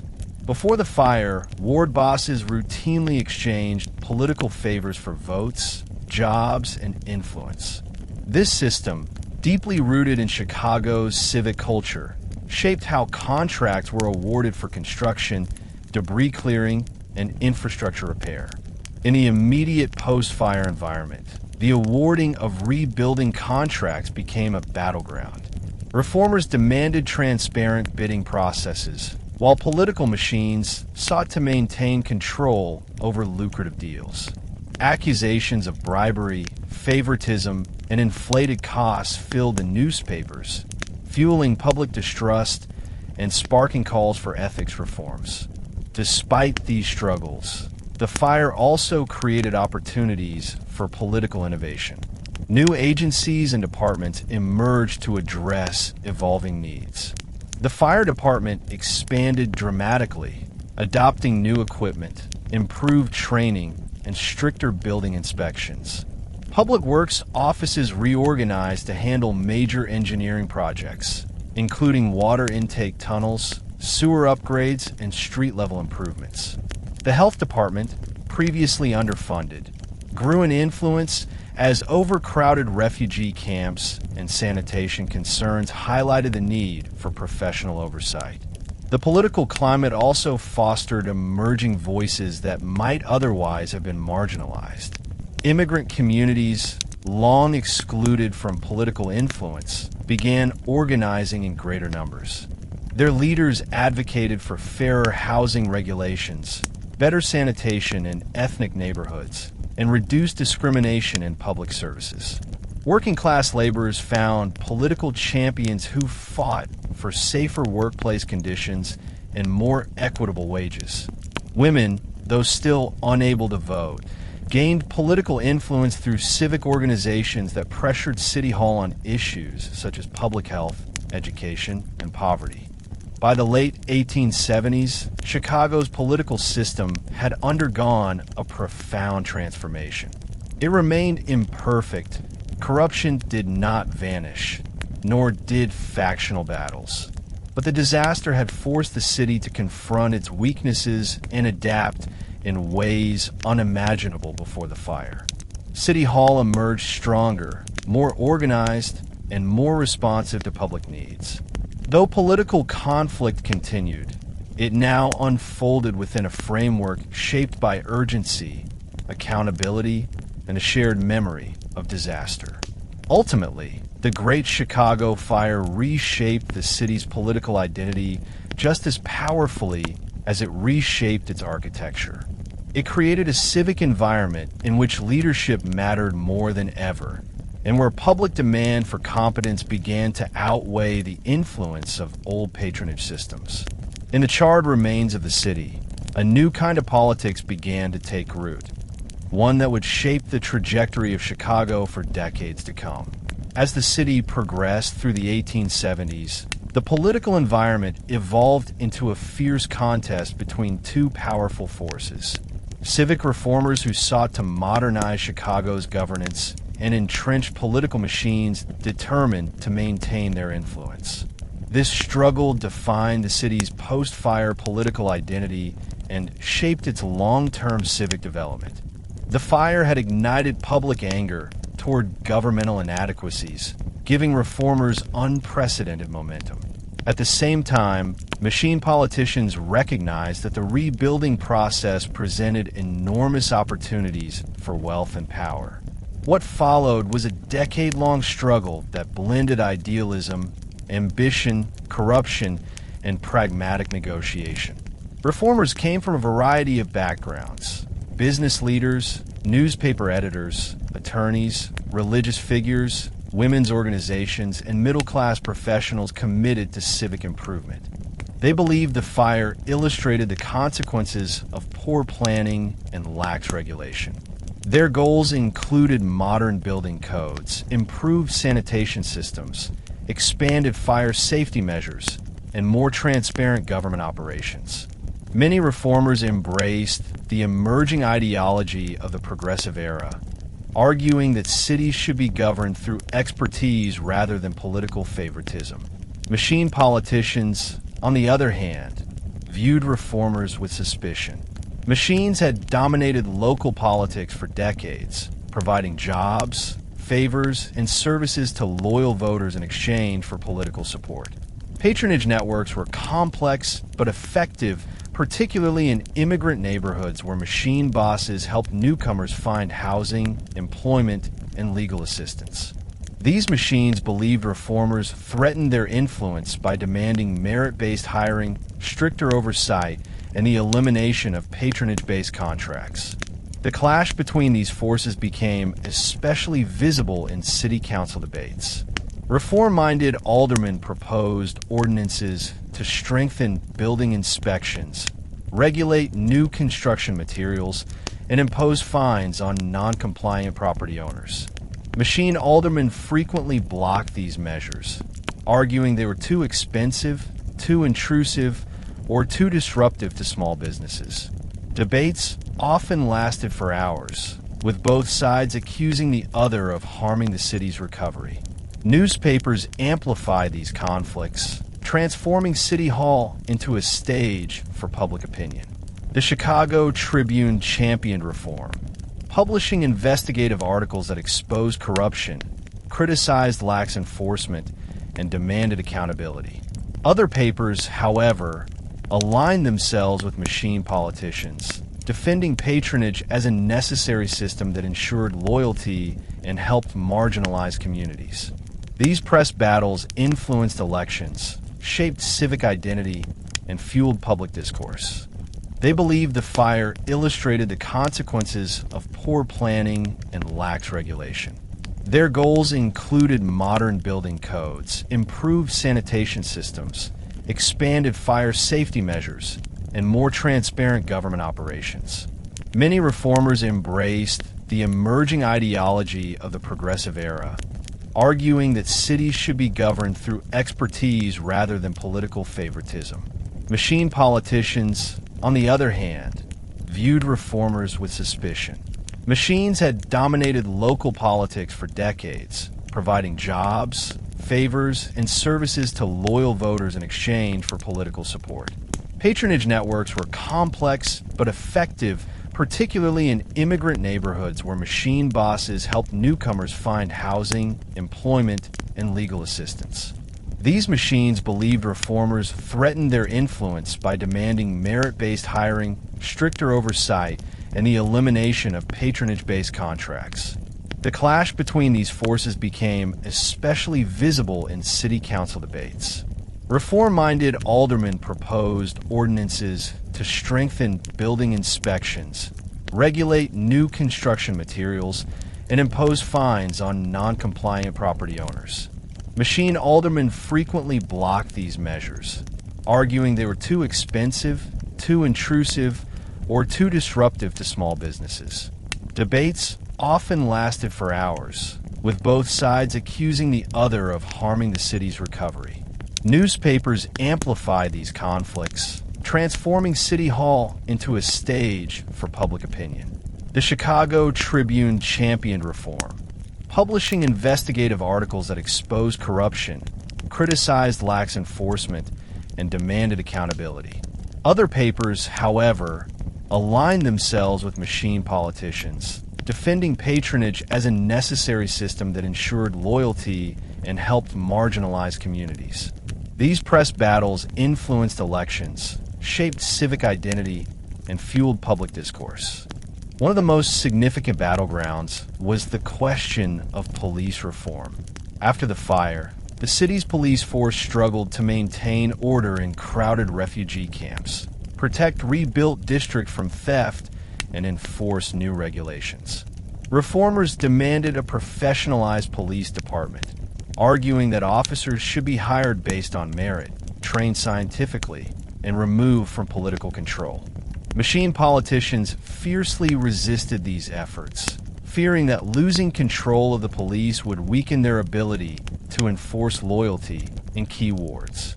Sanitation reform became another heated issue.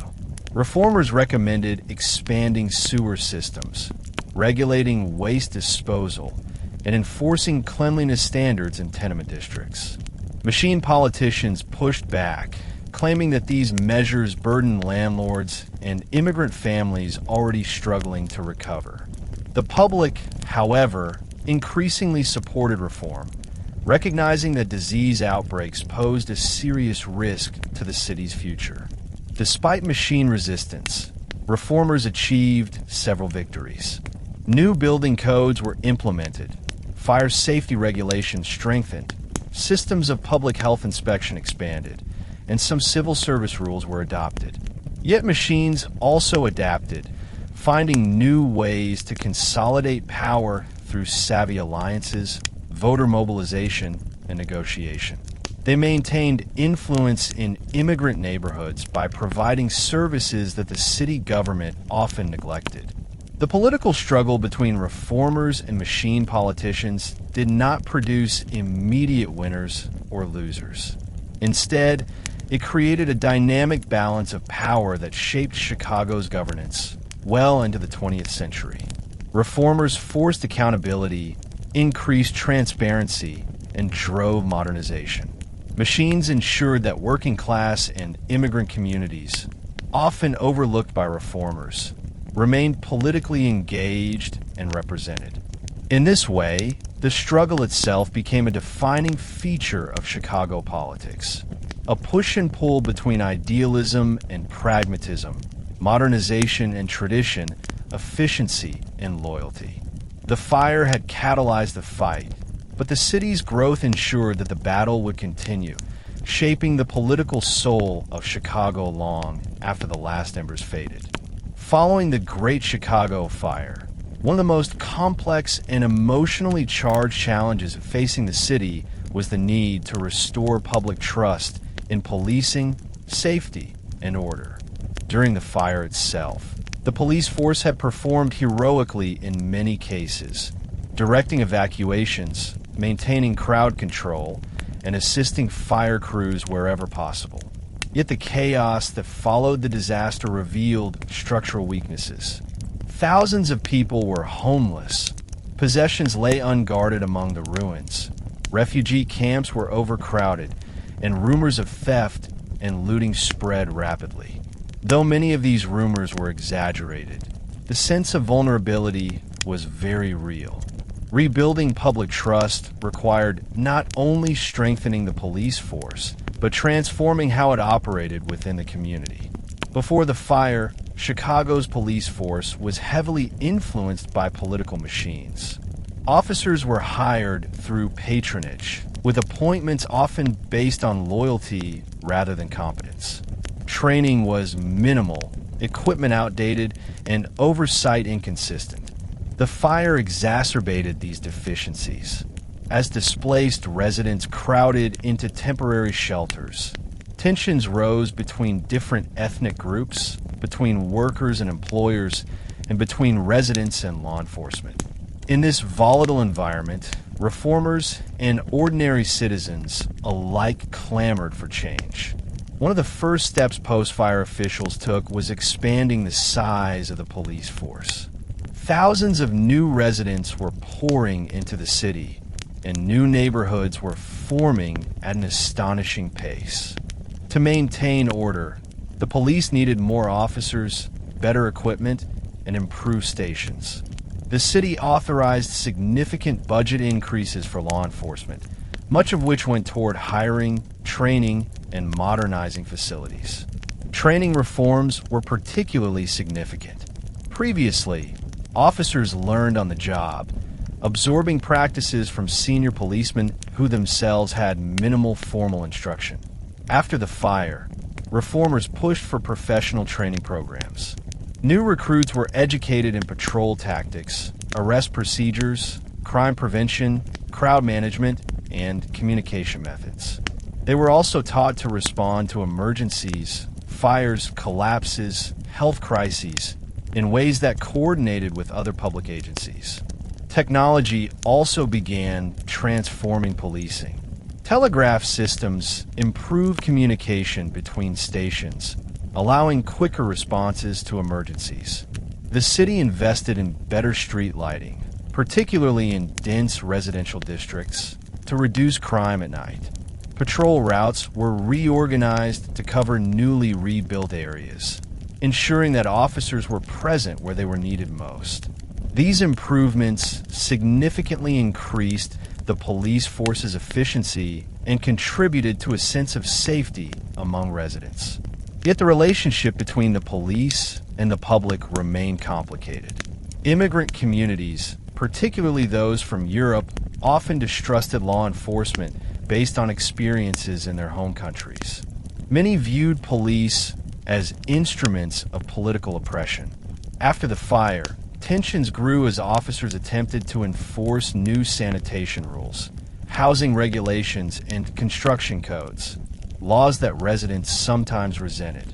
Reformers encouraged the police to adopt a more community-minded approach, emphasizing dialogue, education, and partnership rather than strict enforcement.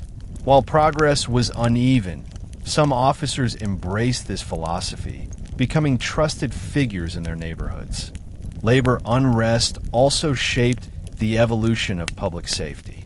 As industries reopened and worker demands intensified, police found themselves increasingly caught between striking laborers and industrial leaders. Their role became politically charged, and accusations of bias were common. Reformers urged police to maintain neutrality and professionalism, while machine politicians attempted to use the police force as a tool to protect business interests or suppress labor movements. These conflicts highlighted the need for clearer guidelines and greater transparency. Meanwhile, the fire department underwent parallel reforms that intertwined with policing efforts. The fire had demonstrated that the city's fire response was insufficient. The department expanded dramatically, acquiring new steam-powered engines, stronger hose lines, and fireproof equipment. Cooperation between police and firefighters improved as communication systems strengthened and joint training sessions became more common. By the early 1880s, the combined efforts of reformers, civic leaders, and dedicated officers had significantly improved public safety in Chicago. The police force was larger, better trained, and more professional than ever before.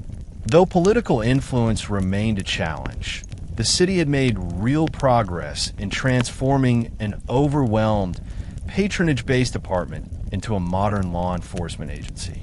Most importantly, public trust, though imperfect, began to grow again.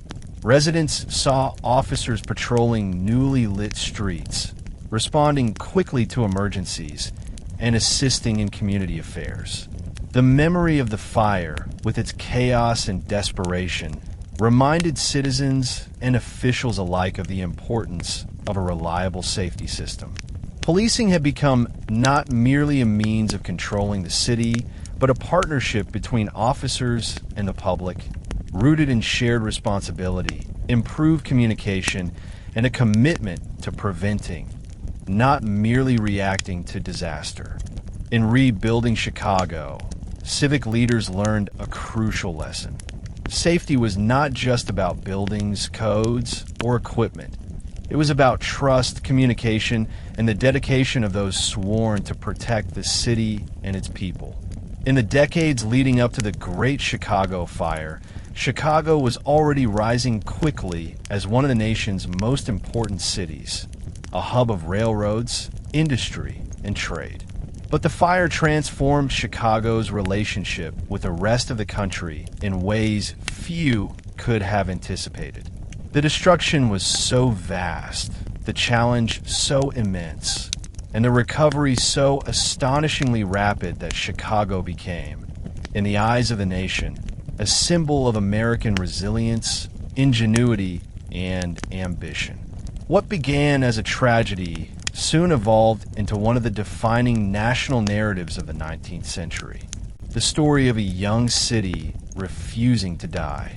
In the immediate aftermath, newspapers across the country described Chicago in tones of shock and sympathy.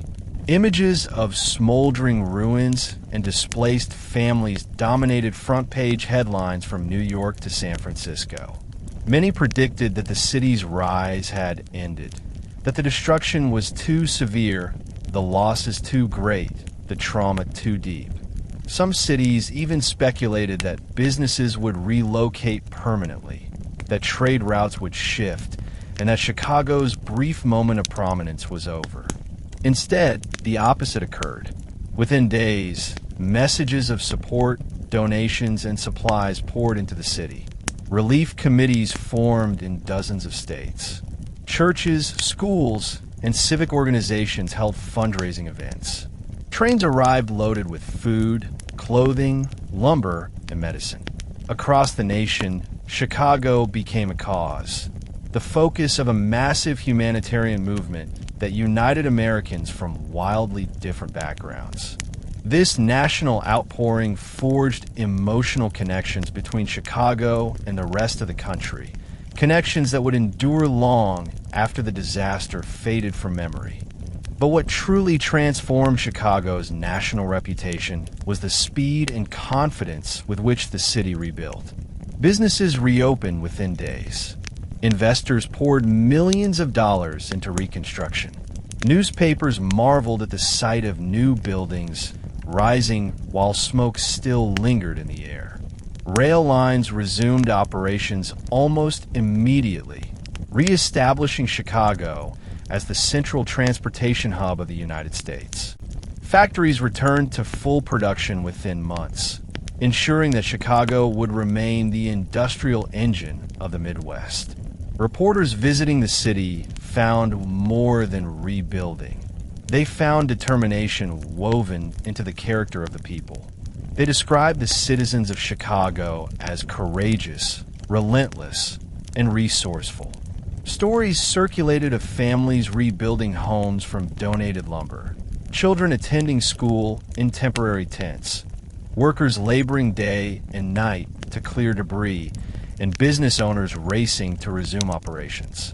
These narratives became part of a larger cultural myth, the idea that Chicagoans possessed a unique strength forged in adversity. As the rebuilding progressed, Chicago's national influence expanded rapidly. The city became a magnet for ambitious young Americans seeking opportunity. The population surged as workers, immigrants, dreamers, and entrepreneurs flooded into the city. Chicago also became a center of architectural innovation, admired by scholars and designers across the country. Engineers traveled to study the city's new water systems, building codes, and urban planning efforts. Business leaders praised Chicago's commercial spirit and used its recovery as a case study in resilience. By the late 1870s, national newspapers were no longer writing about Chicago as a city recovering from disaster. They were writing about Chicago as a city reinventing what it meant to be American. Its thriving industries, vibrant cultural scene, diverse neighborhoods, and bold architectural experiments captured the nation's imagination. The fire, once a symbol of tragedy, had become a symbol of rebirth. Chicago's rapid ascent reshaped its political influence as well. Senators, governors, and national political figures began paying closer attention to Chicago's priorities. The city gained greater influence in national elections, economic policy debates, and infrastructure planning. Chicago hosted major conventions, conferences, and trade exhibitions. As the city grew into a dominant force in American commerce, it became clear that the fire had not broken Chicago. It had transformed it into one of the leading cities of a growing nation. By the 1880s, Chicago's national reputation had evolved into something extraordinary. Confidence mixed with myth, ambition fused with memory. The fire was no longer just an event. It was the origin story of a city that refused to be defined by catastrophe. This narrative would culminate in one of Chicago's greatest achievements, the decision to host the world's Columbian Exposition of 1893, an event that would solidify Chicago's place as one of the most important cities in the world. But that story would come only after another decade of growth, struggle, and triumph. Years that continued to define Chicago's national character long after the flames had died. As Chicago rebuilt from the Great Fire and surged forward with explosive growth, a new and surprising dynamic began to take shape. Chicago emerged as a fierce competitor to the great eastern cities that had long dominated American politics, culture, and commerce. Before the fire, cities like New York, Philadelphia, and Boston were viewed as the unquestioned centers of American life. Older, wealthier, more established, and deeply connected to European markets. Chicago, by contrast, was considered young and rough around the edges, a city of stockyards and factories rather than theaters, universities, or banks. But the post-fire reconstruction changed everything. The extraordinary pace of rebuilding astonished the nation. Within a few years, Chicago boasted new buildings, new neighborhoods, expanded rail networks, and an energetic population that dwarfed those of many older cities. By 1880, Chicago was the second largest city in the United States, trailing only New York, a meteoric rise that shocked observers on both coasts.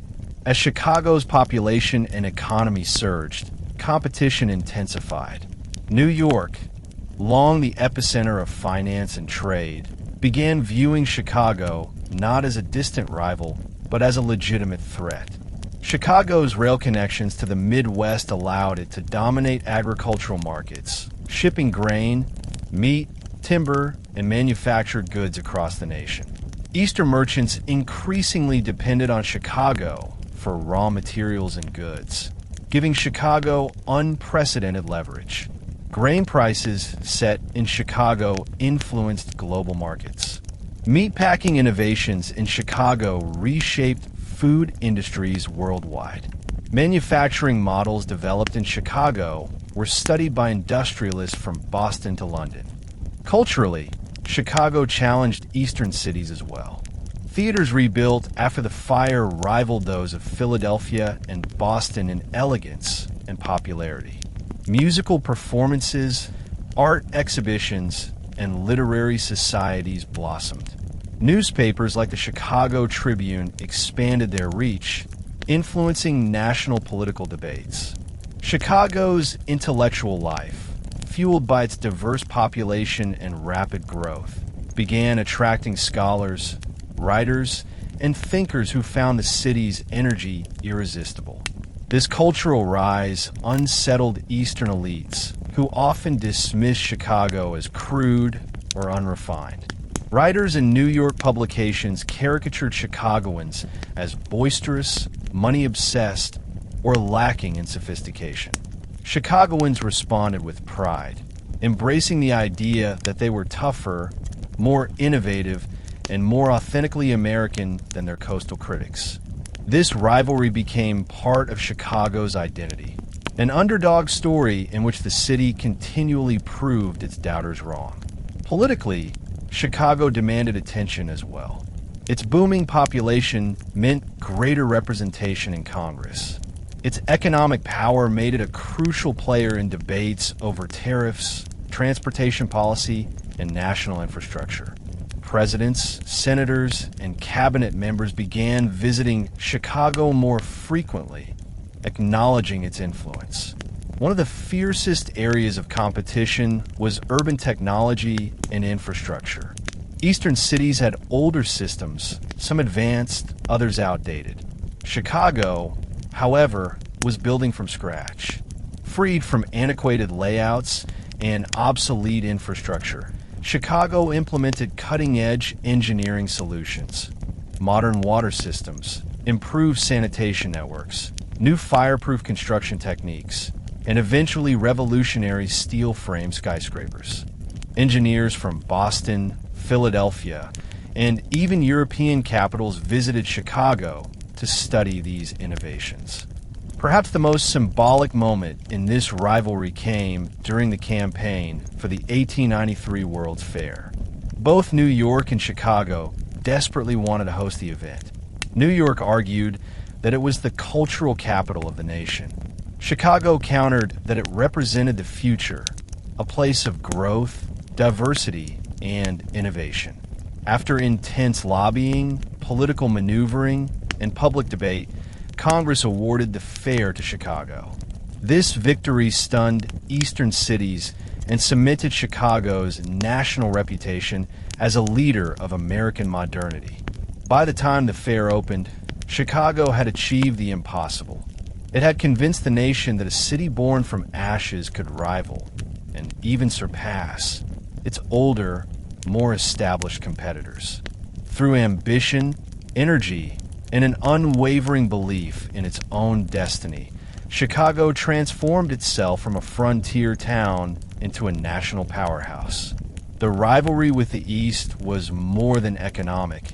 It was ideological. Eastern cities embodied tradition, hierarchy, and old wealth.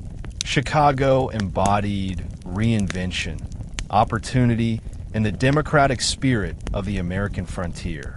This contrast defined Chicago's identity for generations and influenced how the rest of the nation viewed the city.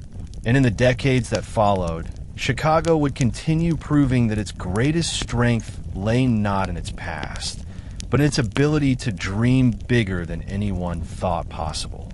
By the late 1880s, nearly 2 decades after the Great Chicago Fire, the city had achieved something extraordinary. It had not only rebuilt itself, but had risen to national prominence in nearly every field: industry, trade, architecture, culture, and politics. Yet Chicago's leaders were not satisfied with being merely a major American city. They wanted the world to recognize Chicago's greatness. And nothing offered a greater opportunity for international recognition than hosting a World's Fair. The idea of a grand exposition had circulated since early in the decade, but momentum grew rapidly when Congress announced plans for a massive event to commemorate the 400th anniversary of Christopher Columbus's arrival in the Americas. Almost immediately, cities across the United States began competing to host the fair. New York, Washington, D.C., St. Louis, and Chicago all made ambitious proposals. But the fiercest rivalry, by far, emerged between New York and Chicago. New York argued that it was the cultural and financial capital of the nation. It boasted the Metropolitan Opera, Wall Street, and dazzling theaters. Its population and wealth dwarfed those of Chicago. Editorialists from Eastern newspapers mocked the idea that a city of slaughterhouses and rail yards could host a world-class event. They portrayed Chicago as a place of smoke, noise, and rough manners, lacking the refinement necessary for a global exhibition. Chicagoans responded with fire and with facts. They demonstrated that Chicago processed more commerce than most major ports combined. They highlighted its world-leading grain markets, massive manufacturing sector, and unparalleled railroad network. They pointed out that Chicago's rebuilding had been one of the greatest feats of modern engineering. They emphasized the city's cultural growth, its libraries, museums, theaters, and universities. And, crucially, they argued that the fair should represent not America's past, but its future, and no city embodied that future more vividly than Chicago. As competition intensified, both cities lobbied Congress relentlessly. Chicago's business leaders pooled enormous sums of money to prove they could support the fair financially. Industrialists, bankers, newspaper publishers, and civic leaders united in a rare show of solidarity. Their message was simple. Chicago deserved the fair not because of its age or reputation, but because of its ambition, energy, and capacity for innovation. The debate captured national attention. Newspapers across the country published editorials predicting the outcome. Political leaders sparred publicly and privately. Eastern elites insisted that New York was the only city with the cultural sophistication to impress European nations. Western and Midwestern voices countered that Chicago represented the American spirit of opportunity, hard work, and reinvention. Finally, after months of intense lobbying, Congress awarded the fair to Chicago on February 24, 1890. The city erupted in celebration. Crowds filled the streets. Church bells rang. Businesses closed early as residents marched through the downtown district, waving flags and singing. Fireworks lit the night sky. Fresh from its victory, Chicago felt more confident and more unified than at any time since the Great Fire. Winning the fair was one thing. Building it was another. Chicago immediately set out to prove that Congress had made the right choice. The city assembled a team of the greatest architects, engineers, designers, and planners in the nation. Among them was Daniel Burnham, who became director of works for the fair, a role that would secure his legacy as one of America's most visionary urban planners. Burnham understood that the fair had to be more than an exhibition of commerce and culture. It had to be a statement, a declaration that Chicago was a world city capable of shaping the future. The plans for the fair, which would become known as the World's Columbian Exposition of 1893, were breathtaking in their ambition. The fair would feature monumental classical buildings, grand fountains, pavilions for dozens of nations, modern inventions, artworks, and cultural showcases. The grounds would be meticulously designed, landscaped with lagoons, canals, and gardens inspired by European masterpieces. Engineers planned electric lighting displays that would dazzle visitors. Architects imagined structures so impressive that they would redefine American taste and influence global design. Chicago saw the fair as a chance to rewrite the world's perception of the city. No longer would Chicago be known primarily for the stockyards or the fire. It would be known as the birthplace of modern architecture, a leader in urban planning, and a center of innovation. Millions of visitors from around the world would walk through the fair's gleaming corridors, attend its performances, dine in its restaurants, admire its sculptures, and witness its technological wonders. The road to the world's Columbian Exposition marked a turning point in Chicago's identity. It demonstrated that a city once devastated by flames could become a powerhouse of imagination and accomplishment. It united Chicagoans around a shared vision of greatness and inspired the architectural and cultural renaissance that would define the next chapter of the city's history. And although the fair itself lay just on the horizon, one thing was already clear. Chicago was not simply rebuilding. It was preparing to astonish the world. In the decades after the Great Chicago Fire, the lessons learned from the catastrophe reverberated far beyond Chicago's borders. What had happened in October 1871 was not simply a local disaster. It was a national wake-up call that forced cities across the United States, and even parts of Europe, to examine the fragility of their own urban environments. Chicago had shown how quickly an urban center built on wood, crowded with people, and lacking modern safety protocols could be reduced to ashes. But it also demonstrated how a city could seize the lessons of tragedy and transform itself into a model of innovation, resilience, and forward-thinking urban management. These lessons, painstakingly forged through loss and reconstruction, would reshape American cities for generations. Before the fire, many American towns and cities shared Chicago's vulnerabilities. Wooden construction dominated residential districts. Lumberyards often sat near neighborhoods. Gas lighting was common, and electrical infrastructure was still not widespread. Fire departments were underfunded, often staffed by volunteers rather than trained professionals. Buildings were constructed in close proximity, allowing flames to leap easily from structure to structure.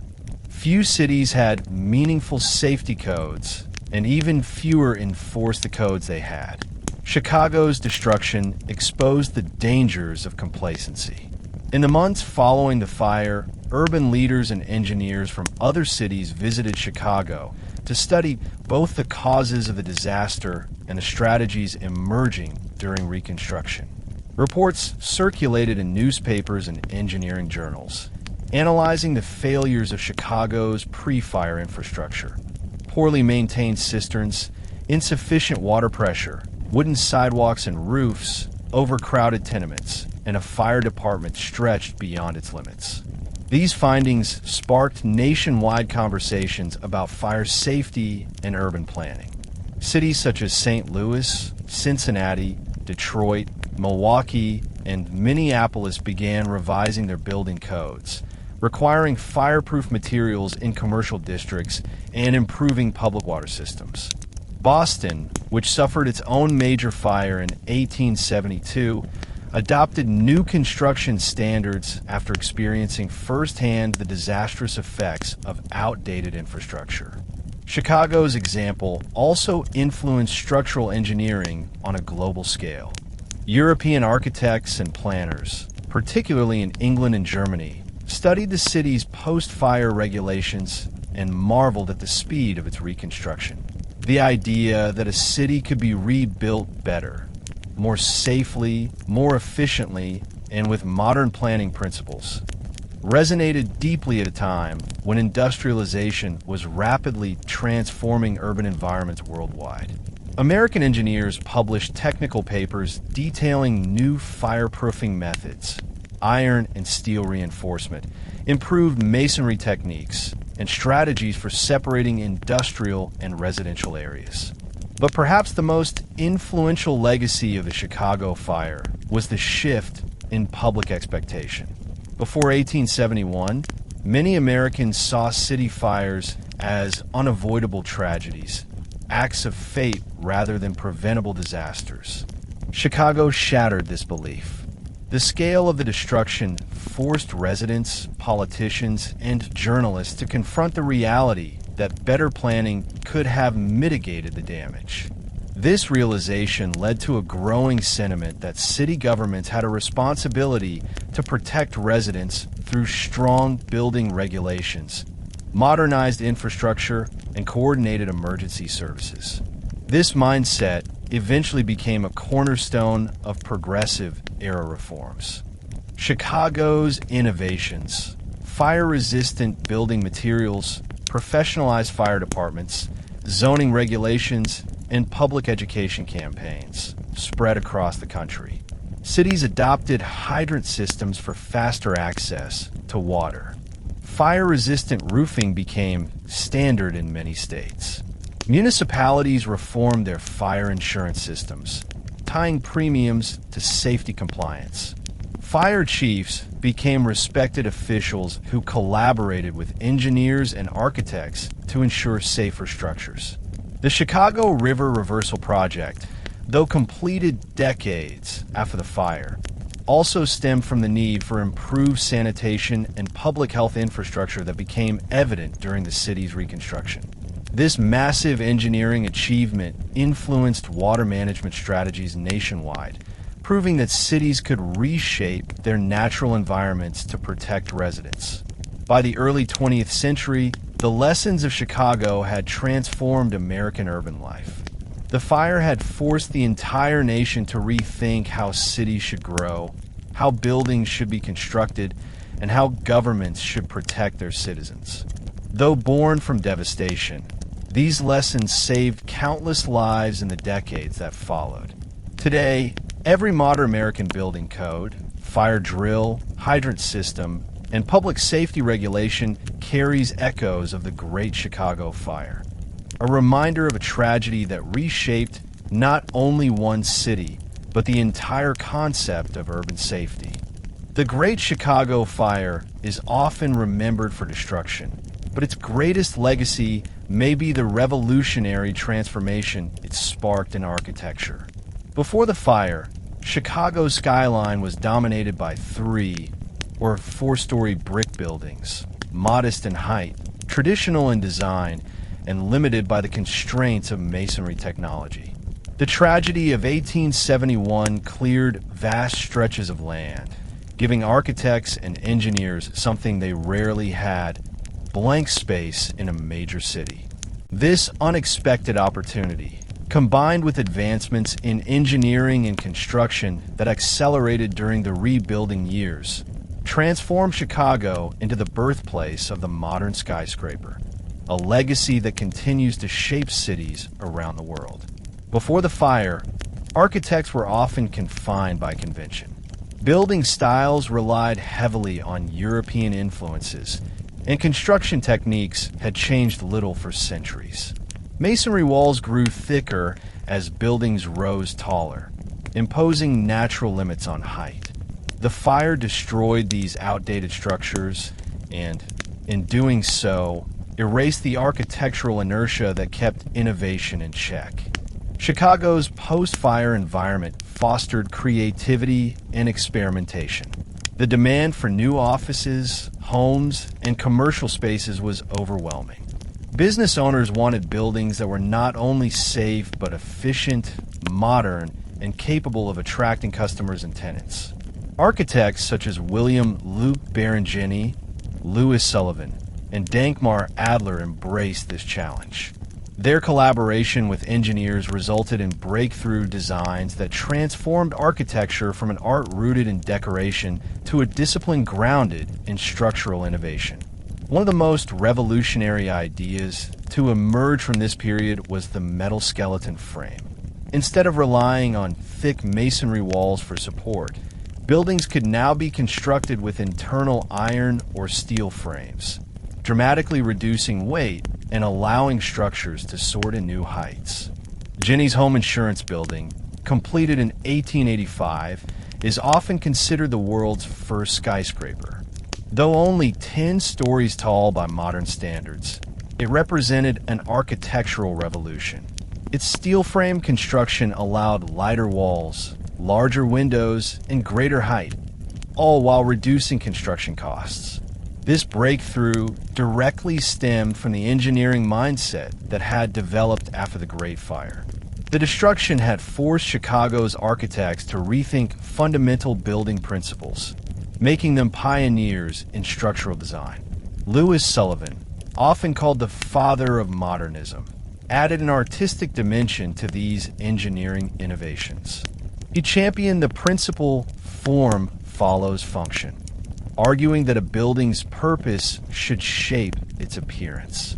Sullivan believed skyscrapers should not imitate European styles, but instead reflect America's bold, forward-looking identity. His designs featured intricate organic ornamentation, sweeping arches, and harmonious proportions. These innovations helped define the aesthetic language of modern architecture. The rapid rise of skyscrapers in Chicago inspired architects worldwide. Cities like New York, Detroit, St. Louis, and San Francisco studied Chicago's advancements and adapted similar techniques. The evolution of skyscrapers also influenced urban planning, requiring redesigned streetscapes, improved transit, and new zoning laws to handle increased density. Modern skylines, from Manhattan to Hong Kong, Dubai to Toronto, trace their origins to the innovations born in Chicago's rebuilding era. But the fire influenced more than structural engineering. It changed the philosophy of architecture itself. Before the fire, architects rarely considered fireproofing as a core element of design. After 1871, it became essential.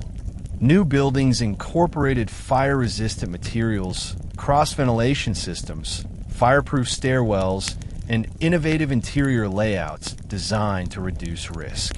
These safety-driven design elements laid the groundwork for modern building codes worldwide. The architectural schools and professional organizations that emerged in Chicago during this period further amplified its influence.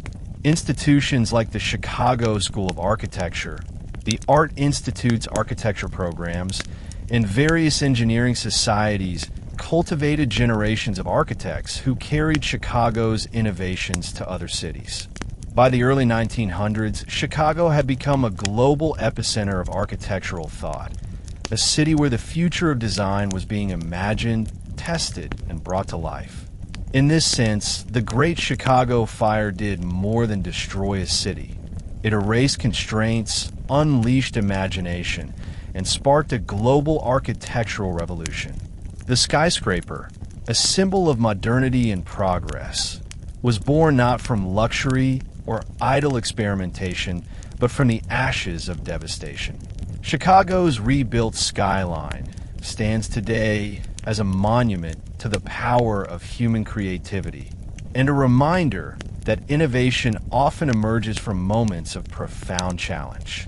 Beyond architecture, urban planning, politics, and economics, the Great Chicago Fire left a deeper, more enduring imprint on the hearts and minds of the city's residents. Its most lasting legacy may not be the skyscrapers that followed or the engineering marvels that transformed the city, but the profound and unshakable culture of resilience that became embedded in Chicago's identity. For generations, the fire has served as both a historical memory and a symbol, shaping the stories Chicagoans tell about themselves, the values they pass down, and the pride they take in their city's capacity to endure. In the immediate aftermath, the emotional toll was immense. Families mourned loved ones, sifted through ruins, and struggled to imagine a future from so much loss. Yet even in those darkest hours, small acts of heroism and solidarity carried people through the chaos. Neighbors sheltered one another, strangers shared food and clothing, and volunteers risked their lives to rescue others. These moments forged bonds across neighborhoods, ethnic groups, and social classes. For many survivors, the fire became a defining moment that united the city through shared hardship. Over time, these personal stories evolved into a collective narrative. The fire became the foundation of a civic mythology, a reminder that Chicago had risen not because of wealth or resources, but because of the strength, courage, and determination of its people. Parents told their children about the night the city burned and the day it began to rebuild. Teachers used the fire as a lesson in perseverance. Artists captured the destruction and rebirth in paintings, poems, and songs. Local historians recorded eyewitness accounts, ensuring that future generations would understand not only the physical destruction, but the human spirit that overcame it. Cultural institutions embraced the fire's symbolism as well.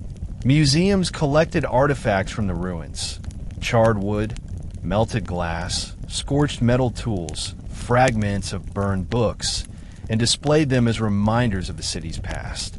Books and plays dramatized the disaster, turning real experiences into narratives that blended grief with triumph.